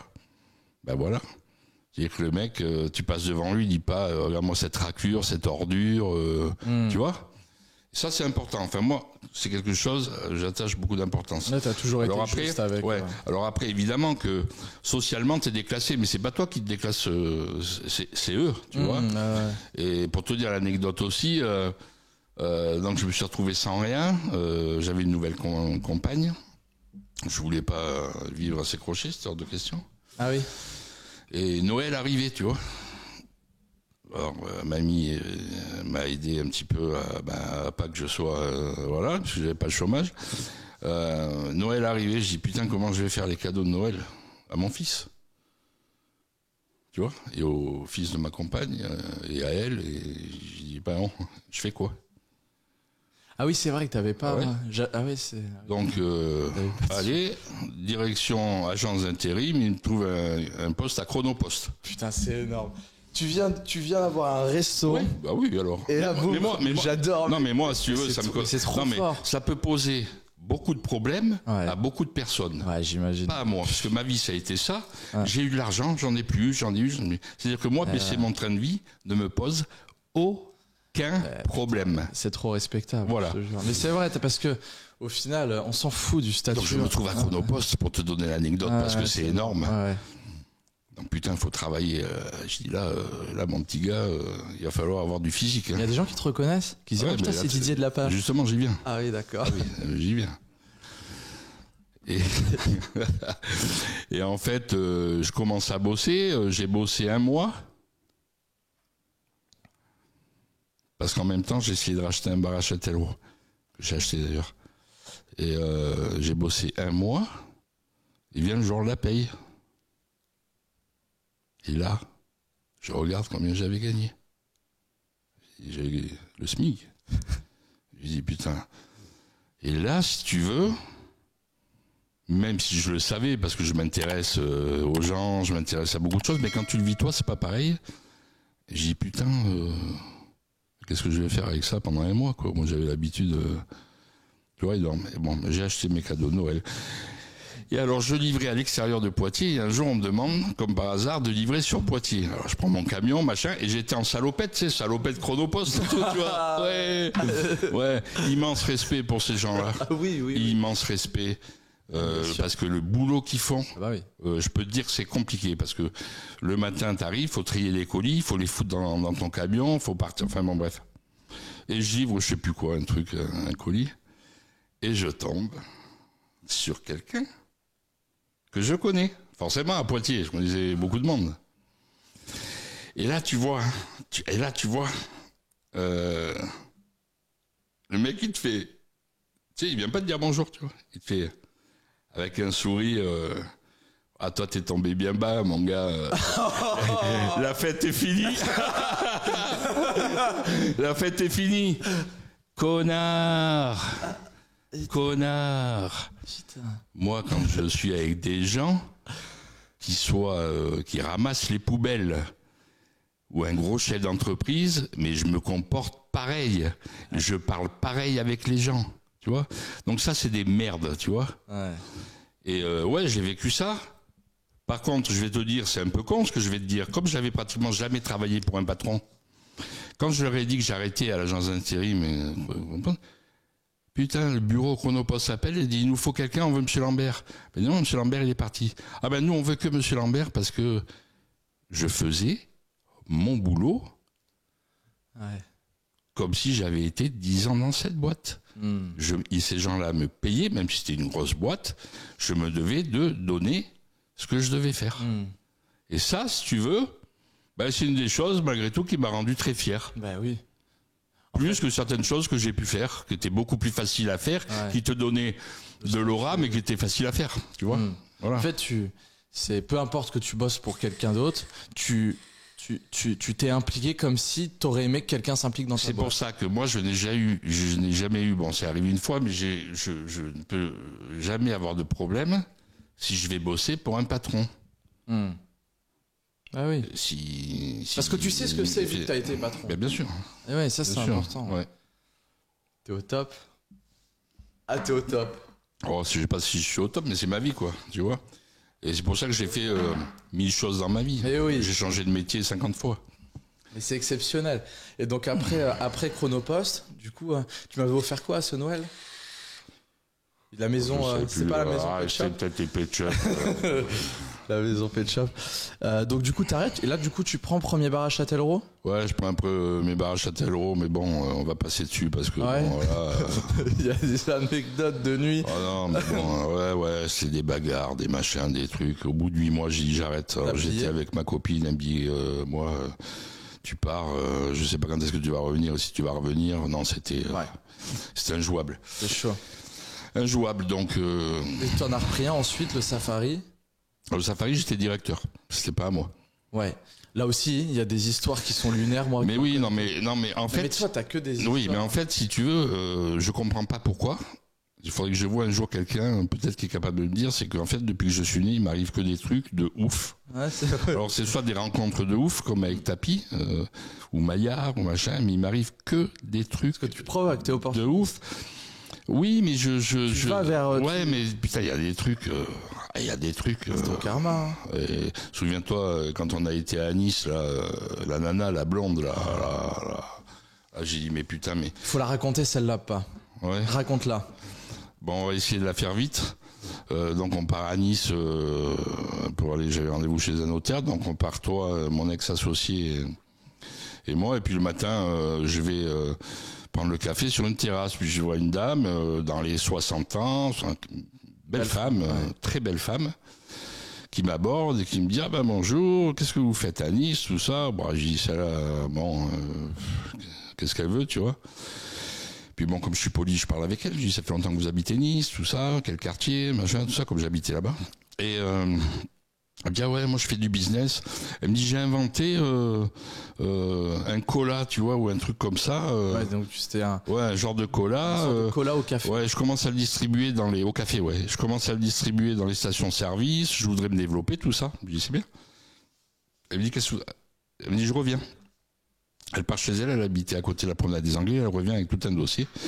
Elle me dit, regardez, voilà, il me dit, là j'ai un hangar où il y a des centaines de milliers de bouteilles, mais j'arrive pas à les commercialiser, il me faut des gens, des associés. Bon, moi je dis, peut-être qu'il y a un bon coup à faire, tu vois. Tu te dis, bon. Et je dis, écoutez, je dis, pourquoi pas. Je dis, écoutez, moi j'en parle à mon avocat, j'avais un gros avocat à Paris, avec mon associé là, et on va voir. Donc j'en parle à l'avocat, il me dit, ouais, il me dit, écoute, faut voir et tout, on l'a fait venir à Paris. Donc je l'appelle, je lui dis, est-ce que vous pouvez venir à Paris, tout ça, rendez-vous avec l'avocat, machin. Oui, je viens, putain, la voilà, toute pimpante, machin, tout. On va chez l'avocat, réunion de 3 heures, quoi, parce qu'il fallait décortiquer le truc. Enfin, il y a un tas de trucs, hein, c'est du gros business, hein, des gros chiffres, tu vois. Je dis à mon pote, je dis, putain, et on va se gaver, mon pauvre, on va se gaver, on va faire le business et tout, bon. Et puis, on se quitte, tu vois, on dit, on se rappelle. Ouais. 3 jours après, mon avocat m'appelle, il me dit, Didier, tu la connais bien, la dame, là? Je dis, je sais pas, je t'ai dit, hein, je l'ai rencontrée, machin. Et il me dit, regarde, tu vas sur Crime et je sais pas quoi, là, à la télé, tu regardes les replays. La nana, grosse affaire à Nice, je regarde le truc entier. Elle avait un amant. Elle a fait monter son amant dans la campagne. Il y avait des tueurs à gages. Tu sais, ils font les reconstitutions sur le truc. Ils ont mis le mec à genoux, ils lui ont tiré 2 balles dans la tête et elle qui regardait. 14 ans de prison. Et en fait, le business, là, il était réel. Il était réel. Sauf qu'elle sortait de prison peut-être 1 an avant, tu vois. J'ai dit, bon, là, on va s'arrêter. Mais tu vois, voilà. Ah là là, alors, moi, il m'arrive, là, c'est l'extrême. C'est incroyable. Mais j'ai que des trucs, tu vois, c'est des trucs improbables. J'espère que c'est pas fini, parce que j'espère encore vivre longtemps. Mais c'est que des trucs, il y a tout le temps où, voilà, ou des rencontres, tu vois. Bon, voilà, il y a des rencontres qui sont super dans la vie, parce que la vie est faite de rencontres. Ouais. Enfin, tu vis des trucs... c'est vrai que c'est avec toi, par contre, pour le coup. Mais bon, en fait, c'est quand tu provoques, tu vois, par exemple, toi, quand tu vas à des endroits, tu vas vers les gens. Donc, en fait, quand t'es quelqu'un où tu vas vers les gens, il se passe toujours des trucs incroyables dans ta vie. Tu sais pas vers qui tu vas quand tu connais pas, ça, c'est sûr. Ah oui. D'ailleurs, il y a un truc, moi, que je trouve ça vachement con quand on te dit, quand t'es gosse, on te dit de ne pas aller vers les inconnus. Je trouve que c'est la plus grande connerie qui soit. Je suis pas d'accord avec toi. Pourquoi? Moi, je pense que c'est important d'aller vers les gens. Je suis pas d'accord avec toi. Un jour, on va au restaurant ensemble, je m'en souviens. J'étais avec ma nouvelle compagne. Et on était au resto, on n'a pas été vigilant 5 minutes. T'étais dans la bagnole d'un mec, tu vois, qui te montrait sa voiture de sport. Putain, j'étais sorti de là-dedans vite fait, quoi. Ah ouais? Ouais, non, tu peux pas dire ça à un enfant. Non, mais peut-être pas quand t'es enfant, d'accord. Mais quand t'es ado ou même que tu rentres que t'es jeune adulte, le fait d'être à l'aise et d'aller vers les gens, je pense que c'est important. Si t'es jeune adulte, voilà. C'est autre chose. On va pas te prendre. Mais sinon, quand tu dis ça dès que t'es gosse, ça te conditionne à te renfermer sur toi. Dire faut pas aller parler aux inconnus, ça veut dire que. Non, mais quand t'es enfant, on comprend bien qu'il faut pas aller parler. Quand t'es enfant, un inconnu. Non, moi, surtout avec ce qui se passe en ce moment, moi, t'aurais 4-5 ans, je te dirais, quand tu connais pas, tu vas pas, quoi. S'il y a quelqu'un qui t'appelle, viens, machin, non, tu vas pas. Non, c'est sûr. En même temps, faut toujours avoir l'œil sur son enfant, déjà. Et du coup, Safari, donc ensuite, tu prends un bar. Ah ouais, là, c'est énorme encore. Donc, alors, pour resituer, parce que là, il y a des enchaînements, donc. Alors, on resitue le Safari. C'est après ton bar de Châtellerault. C'est après mon bar de Châtellerault. Il y a la pataterie, il y a le bar de Châtellerault 8 mois, et après il y a le Safari où je suis recruté par un gars. Alors, petit, mais hableur, tu vois, machin et tout. Je me rappelle, il avait une belle, chez lui, il avait une belle femme, machin, tout ça. Puis je me prends comme directeur. Donc, j'avais un bon salaire. Je crois que j'étais à plus de 3 000 euros par mois, 3 500. Sauf que le premier mois, il commence à me dire, je te paye la moitié maintenant. Je dis, putain, Dans quoi je me suis embarqué encore? Je te paye et t'as dit oui? T'as encore dit oui? Ah non, mais j'y étais. Le contrat a été signé. Ah ouais? Ah oui, merde. Le premier mois de paye arrive, bon. Donc du coup, il me paye le premier mois, le deuxième mois, le troisième mois, et au bout du quatrième, plus personne n'était payé dans le bordel. Ouais. Alors, on a fait une manif, je leur ai dit, on va se foutre devant le machin, on va appeler la presse, comme j'avais des copains, j'ai appelé la presse, la radio, machin, les mecs sont venus et tout, on s'est mis devant. Et on n'interdisait pas les gens de rentrer parce que sinon on se mettait hors la loi. Mais voilà, on était là, voilà. Donc on travaillait pas, c'est lui qui était obligé derrière le comptoir et puis on gueulait, tu vois. Enfin bon, bref. Ouais. C'était ton pote, hein, je me rappelle, on avait été invité. Ouais, il était sympa avec moi, tu vois. Ouais. En plus, il avait racheté un autre bar. Enfin, le mec. Tu fais ça, il doit te détester. Non, mais le mec extraordinaire. Hein. Je vais t'expliquer. Hein. Le mec faisait de l'immobilier. Il avait une agence immobilière à Jaune-Éclan. Non, il a travaillé pour une agence immobilière à Jaune-Éclan. Il a vendu plein de trucs au black. Le patron de l'agence immobilière a été obligé de vendre sa maison pour pouvoir régler ses dettes. On a su plus tard que ce mec-là, mon patron, était à Limoges, il pouvait plus y mettre les pieds. On a su plus tard. Maintenant, le plus beau, c'est la suite. Ah oui. Parce que moi, j'ai pris un abonnement, je vais te dire pourquoi. J'ai pris un abonnement au truc télé, crime et machin, moi. Ouais, tu la connais l'histoire. Oui. Et donc vas-y, prud'homme, machin et tout. Parce qu'ils nous payent pas. Donc on gagne, évidemment. On gagne. Pourquoi il le faisait pas? C'est que le bar marchait pas? Non, mais il était super endetté, le mec. Il roulait en Mercedes où il était super endetté. C'était la Dolce Vita, la grande vie. Ah ouais, d'accord. Donc le mec se tire au Maroc, tu vois, il revient, enfin bon, bref. Et puis un beau jour, on voit qu'elle, elle est décédée sur une plage. Sa femme. Ouais, ils l'ont trouvée dans l'eau. Mais d'après l'autopsie, le problème, c'est qu'elle n'est pas morte dans l'eau. Elle n'est pas morte noyée, quoi. Donc, qui soupçonne en premier? Lui, parce qu'entre-temps, avec elle, ils avaient été vivre chez la mère à elle. Ils lui ont piqué tout son pognon. Et figure-toi que ça fait, je sais pas moi, ça fait une quinzaine d'années, tout ça. Le mec a été 2 fois en garde à vue. Et ça n'a jamais été prouvé que ce soit lui. Donc, moi, je peux pas me prononcer, hein, je suis pas juge. Donc, soit il a commandité le meurtre, soit il a fait lui, ou soit il a rien fait du tout. En tout cas, convoqué à la gendarmerie, putain. Toi? Ah ouais, j'ai dit putain, mais sans déconner, je vais pas en sortir tous ces trucs.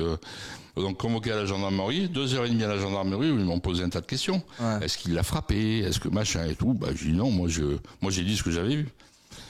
Et à la fin, j'étais mort de rire. Ils me disent on a une dernière question à vous poser, mais je sentais même les gendarmes un peu gênés. Tu sais, ils étaient venus de Rennes à Poitiers les mecs, parce que l'enquête se faisait à Rennes. Il me dit vous avez déjà été chez eux? Oui, un soir de son anniversaire, il avait invité tout le monde, tout ça. Il me dit alors, une fois la soirée passée, qu'est-ce qui s'est passé? Je dis quoi? Qu'est-ce qui s'est passé? Je suis rentré chez moi avec ma copine.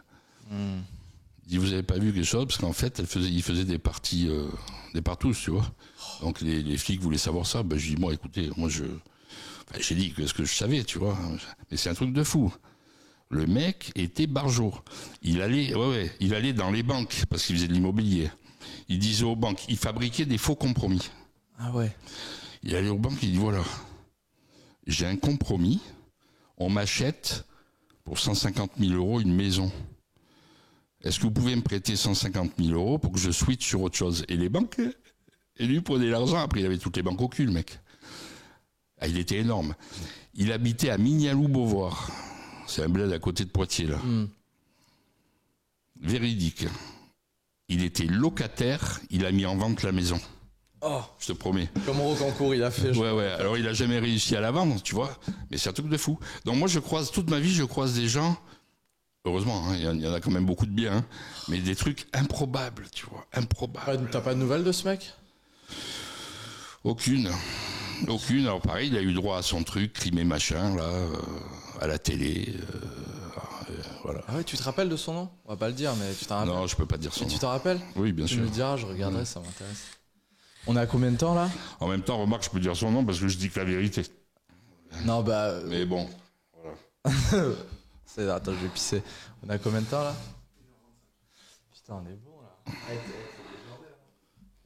T'en penses quoi, toi? Il y a eu 2 balles dans la tête déjà. Ouais, c'est 2-3 balles dans la tête. 2-3 histoires où il y a eu des balles dans la tête qui ont été faites. Connard, comme il dit connard et tout. Ah oui. Belle histoire. Je fais exprès, hein. Tout à l'heure, quand j'ai fait connard, tout, je fais exprès. Hein. Mais il faut, hein. Voilà. C'est ça qui plaît. Je vais t'en placer un encore. Ça dépend de la question qu'il me pose. Ah, mais énorme, Hein? elle est énorme, le dernier. Alors lui, il a vu la nana. Je l'aurais bien tiré en plus, hein. Elle était pas mal. Hein. Et alors attends, je ne l'ai pas dit parce que j'ai oublié de le dire. Elle faisait la pute. En fait, le studio qu'elle avait à côté de l'hôtel, elle faisait la pute. Ils l'ont dit dans le reportage. Ah ouais, truc de fou. Quand tu vois le reportage, le mec, les reconstitutions, le mec il est à genoux, elle regarde, l'autre il lui met 2 balles dans la tête. Je dis putain. Moi j'ai discuté avec cette nana-là, je l'ai vu chez mon avocate à Paris et tout. Bah, l'avocat il était fou, il me dit oh putain, il me dit on laisse tomber. On l'oublie. Ah, mais du coup, elle avait quand même plaidé sa peine. Elle a fait 14 ans de prison. Ouais, bon, elle a dû en faire peut-être la moitié, tu vois, comme il y a les remises de peine. Bon, tu veux une punchline encore? Un truc à la con? En fait, ce n'est que la vérité, quoi. Moi, j'invente rien. Alors. Ok. Moi, papa, j'ai une question pour toi. Ouais. Est-ce que si c'était à refaire, si ta vie était à refaire, qu'est-ce que tu ferais différemment ou est-ce que tu referais tout pareil? Je fais tout pareil. Ah ouais? Ouais, parce que ça a été... D'abord, je suis pas à la fin de ma vie. Hein. Ça a été tellement enrichissant. Ça a été tellement enrichissant. Je t'ai dit un jour, tu l'as très mal pris, tu t'es mis presque à pleurer ou quoi. Je t'ai dit que on était à l'abri de rien et que s'il m'arrivait quelque chose maintenant, ma vie a été tellement enrichissante. J'ai fait tellement de choses. C'est vrai. Que s'il fallait que je parte, je partirais tranquille, quoi, tu vois. Pris, ça, hein. Ouais, tu l'as très très mal pris, tu m'as engueulé. Je lui dis ouais, mais je te dis ça parce que je me dois de te le dire. Pour moi, si tu veux, l'âge avançant, elle dit voilà, je me dois de te dire ça pour que tu te dises toi plus tard quand je serai plus là que mon père il est parti. J'ai de la peine évidemment, mais il a fait ce qu'il a voulu. Aucun regret, il s'est éclaté et je te dis. Si j'avais à refaire les choses, je les referais pareil. Pourtant, j'en ai chié, il y a des moments. Ça a été très dur, il y a des moments. Mais non, parce que ça te forme, parce que ça te donne une carapace, parce que t'appréhendes les choses après en prenant l'âge différemment. Tu fais plus les erreurs que t'as pu faire. Enfin, voilà quoi. Dans les moments difficiles, comment tu sors d'un moment difficile? Si, par exemple, tu avais en face de, non, ça tombe bien, tu l'as en face de toi, t'as ton fils en face de toi pour, je sais pas, pour qu'il soit bien préparé à la vie, etc. Ouais. Dans les moments difficiles, toi, qu'est-ce qui t'a permis, toi, d'en sortir? Moi, après, c'est au fond de moi, hein, je sais pas d'où ça vient, peut-être du fait que j'ai commencé ma vie, comme je t'ai dit, j'en sais rien, je sais pas, en fait. C'est que j'ai beaucoup de détachement sur les choses. Ouais, t'es résilient. C'est-à-dire que ça a été un des reproches de ma dernière compagne, quand il y avait des problèmes. Ah ouais, mais toi, de toute façon, tu t'en fous. Mais non. Quel genre de problème? Non, problème d'argent, par exemple, voilà, pour prendre le truc. Ah ouais, mais toi, tu t'en fous. Hein. Je dis non, c'est pas que je m'en fous, je ne crois pas ça, parce que moi aussi, des fois, j'ai du mal à dormir. Mais d'abord, je le fais pas voir, parce que sinon, c'est transmettre aux autres. C'est pas leur rendre service avec les gens que tu vis. Et après, l'argent, pour moi, si tu veux, n'a jamais été un problème. Alors, pourquoi ça n'a jamais été un problème? J'en ai beaucoup perdu. Je pense même que j'en ai plus perdu que gagné, au final. Mais je ne donne de l'importance à l'argent que l'importance que je veux bien lui donner. D'accord ? Comme je t'ai dit, je peux passer d'une vie dans un hôtel 5 étoiles avec de l'abondance partout, comme je peux me retrouver chez moi. Pas la possibilité de voyager parce que j'ai pas les moyens, ça m'est arrivé, et je suis ok avec ça. En fait, faut être en paix avec soi-même, je crois. Faut dire ok, bon, il y a des moments où c'est voilà, j'en profite, c'est bien. J'essaie de mettre de côté quand même, mais voilà.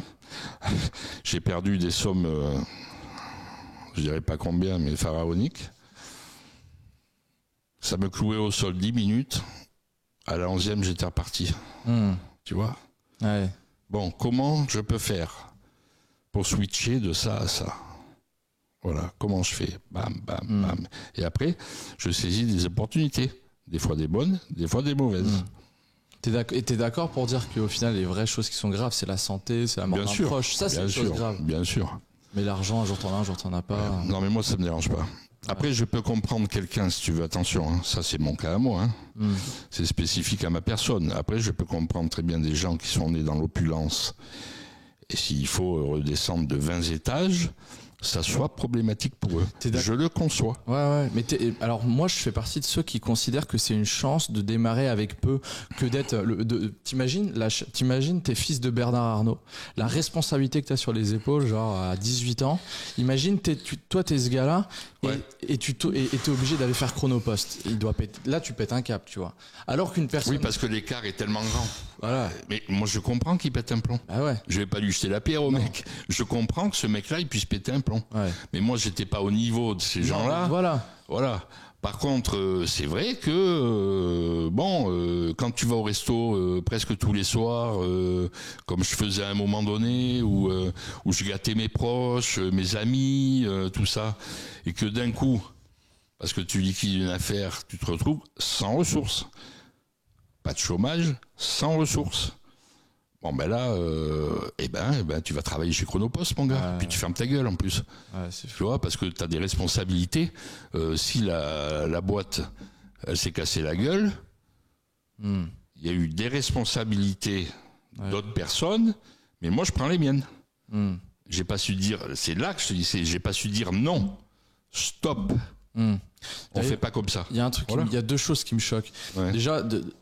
C'est une SARL, il y a plusieurs régimes de sociétés en France. Ouais. SARL, c'est société à responsabilité. Mais on se rend compte limité. Oui. Mais on se rend compte que même dans ce régime de société, tu peux prendre les choses à ton nom en fait. Ça peut être terrible. Non, c'est pas ça. C'est que le truc, c'est j'avais un crédit, il me restait 125 000 euros à payer. Le problème, c'est que tes cautions solidaires, toi en privé. C'est terrible, donc la responsabilité elle est limitée à un certain point en fait. Voilà, parce que quand tu vas faire ton crédit, qu'est-ce que vous amenez comme garantie ? Ben rien, j'ai rien. Très bien. Donc on prend votre caution personnelle. Et là après on va chercher ton appart. Depuis la loi Sarkozy, on peut plus te prendre, si tu veux, j'aurais eu cette loi-là, on n'aurait pas pu aller me prendre mon appartement, tu vois. Ah ouais. Bon, t'aurais pris quoi ? Ah ben rien, c'est... Donc en fait, tu peux. Donc la dette s'efface. La dette s'efface. Non, la dette s'efface pas. C'est-à-dire que comme j'étais caution solidaire du prêt, j'aurais été travailler, on m'aurait ponctionné sur mon salaire, mais ils n'auraient pas pu me prendre un bien. Ce qui est bien en soi. Voilà.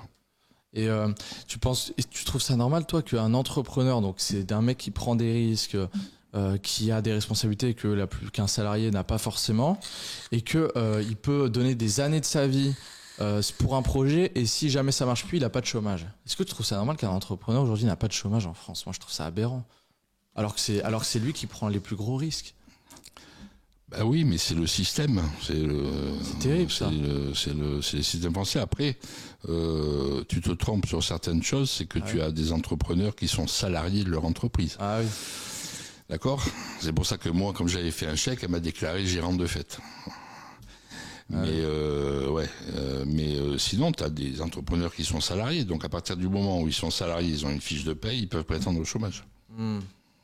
Donc, c'est pas tous les chefs d'entreprise. Ok. Mais bon, voilà, c'est... de toute façon, l'entrepreneuriat en France... Tu comprends, toi, que la plupart des jeunes qui commencent à faire un peu d'argent ou qui veulent entreprendre se barrent vite? Bah évidemment. Bah évidemment. J'en parle souvent d'ailleurs avec des potes, des gens que je connais qui savent ce que tu fais, tout ça, pourquoi il est à Dubaï, tout ça. Bon ben voilà, hein, de toute façon, je leur dis bah les gars, il est à Dubaï parce que d'abord pour le business c'est une plaque tournante et puis faut pas se le cacher, il n'y a pas d'impôt. Donc voilà, je dis puisque ce qu'il faut savoir c'est que tous les jeunes qui font des choses comme vous faites, bah, se barrent de France. Bah oui, puisque si tu fais le calcul en France, si tu fais tous les calculs, on te prend 70% de ce que tu gagnes. Bah, vous êtes gentils les gars.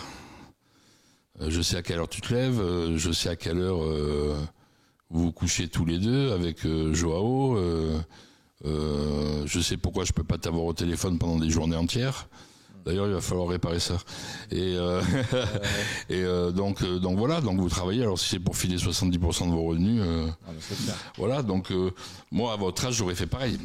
Mais nous, on n'avait pas ces possibilités-là, si tu veux. C'était pas possible. Ah ouais. Si t'étais né à notre époque, à mon époque, quel business tu ferais? Avec les connaissances que t'as maintenant, vu que tu me suis de près et tout. Tu ferais quoi comme bise? Si t'avais Internet, si t'avais les réseaux. Moi, j'aurais été un peu malheureux dans ta position. Quoique maintenant, tu fais un peu de présentiel puisque on fait des événements ensemble.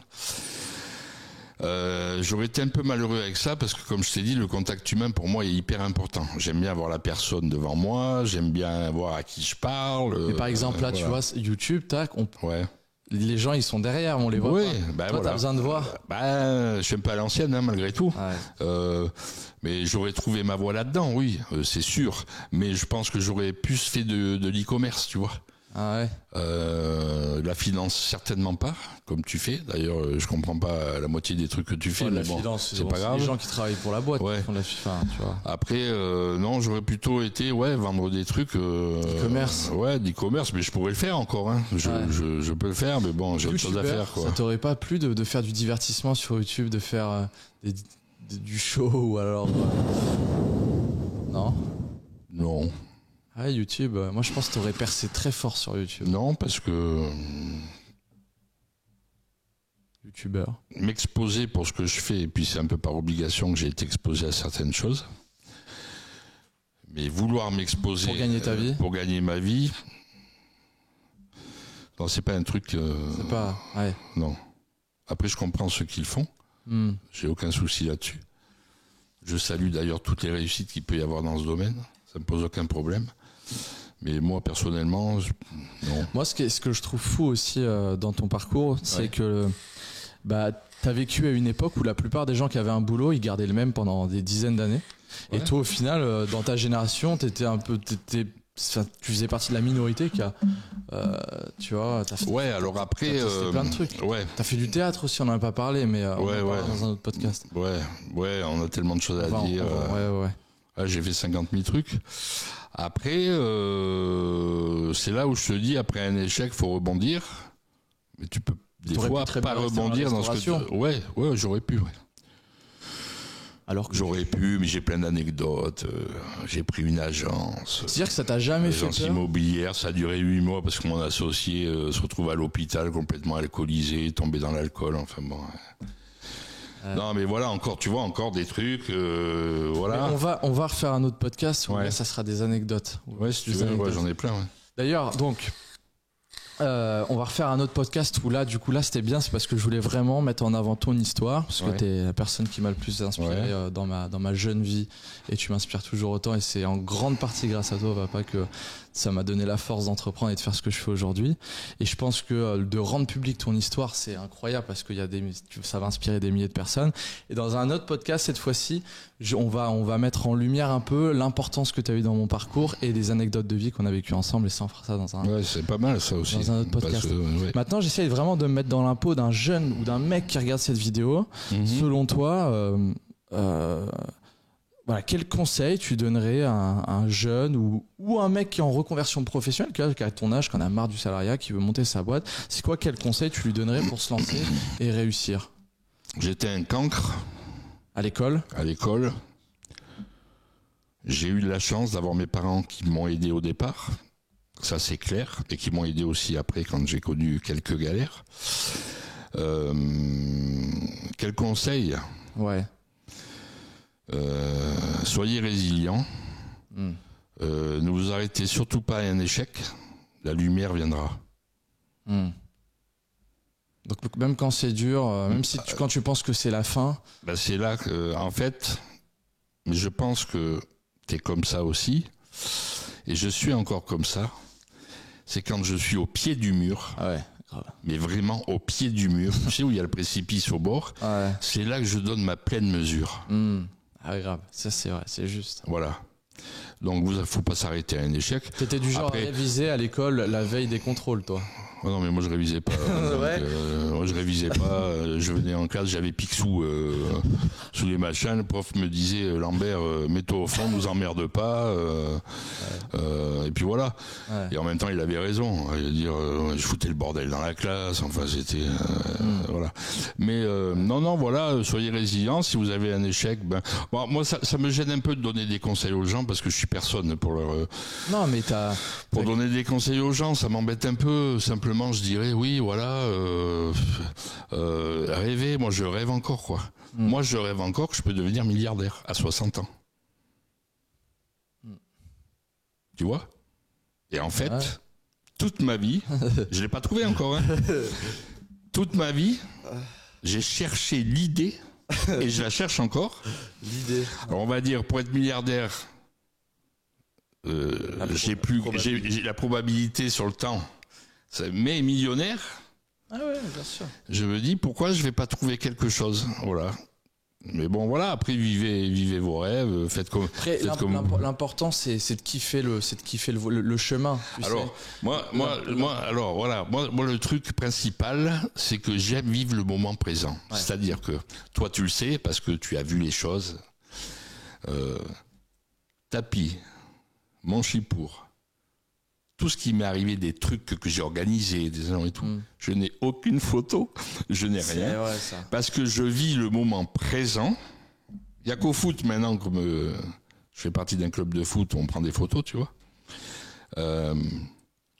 Mais moi, je demande pas aux gens de me croire, je m'en tape le coquillard.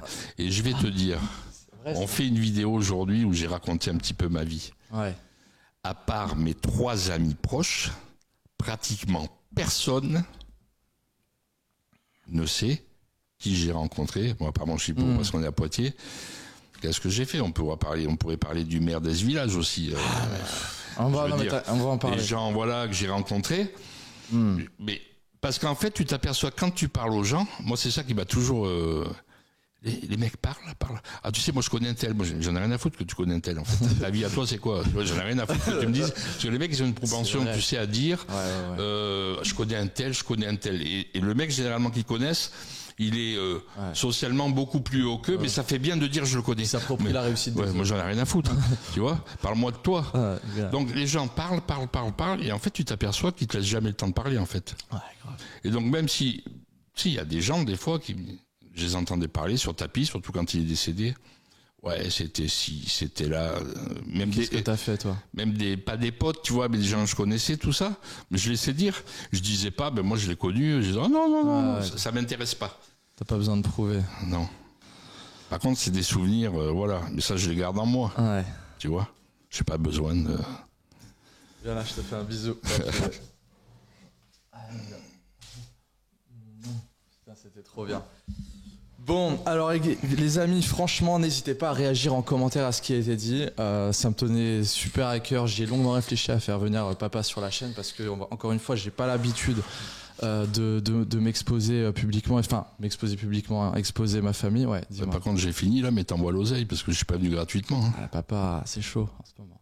C'est Faut chaud. faire attention. Non, ça va alors. On va s'arranger après. Ça marche. Achète-moi des Pet-Shops. C'était trop bien. N'hésitez pas à réagir en commentaire. Et surtout, dites-nous, après avoir vu ce podcast, si vous êtes chaud pour qu'on refasse des épisodes avec papa. De toute façon, il y en a d'autres qui sont prévus, mais ça fait toujours plaisir. Dites-nous de ce que vous avez pensé. Et si clairement, on voit qu'il y a un vrai engouement et que ça plaît, on va en réitérer plusieurs. On sur Avec des sujets plaisir. bien précis, parce que je trouve que c'est un concept qui est vachement novateur. Je connais personne en France qui fait ça. Moi, j'ai pris beaucoup de plaisir. Qu'est-ce que t'en as pensé, toi ? Ah ben moi j'ai pris un pied pas possible, surtout que voilà, on est face à face, quelque chose qu'on n'a jamais fait. Ouais. Même si tu connaissais beaucoup de choses, moi je trouve ça génial, mais enfin c'est pas à nous qu'il faut que ça plaise, parce que cette conversation là, on l'a déjà eu sur un canapé tous les deux. L'important c'est que ça plaise aux gens, et si ça plaît aux gens qui le disent sur la chaîne, et puis on en fera, parce qu'il y a encore plein de trucs super quoi. Faut qu'on déboîte encore là. On a trop de choses à dire. Au lieu de le dire sur le canapé sans caméra, on le fera avec vous. Bien sûr. Si vous avez kiffé les amis, faut qu'ils défoncent les likes de la vidéo. Dis-leur de liker la vidéo pour nous donner likez les gars, likez, parce que ils ont besoin de likes. Hein. On a besoin de force, donc on like, on commente les amis et on s'abonne à la chaîne. Pourquoi c'est important de s'abonner à la chaîne ? Pour suivre toutes les vidéos, parce que tu reçois, j'ai remarqué, moi je les regarde toutes le dimanche soir. Oui. Tu reçois des gens hyper intéressants et impactants. Yes. Voilà. Merci. Voilà, c'est pas moi qui l'ai dit, c'est le padré. Tu vois, je fais exprès. On écoute la voix du padré. Bon, Papounet, merci. Merci à toi. Les amis, rendez-vous pour un prochain épisode de Zero to Hero. On s'abonne, on fait tout ce que vous savez, on donne de la force. À très vite les amis. Et merci Papounet. Ciao.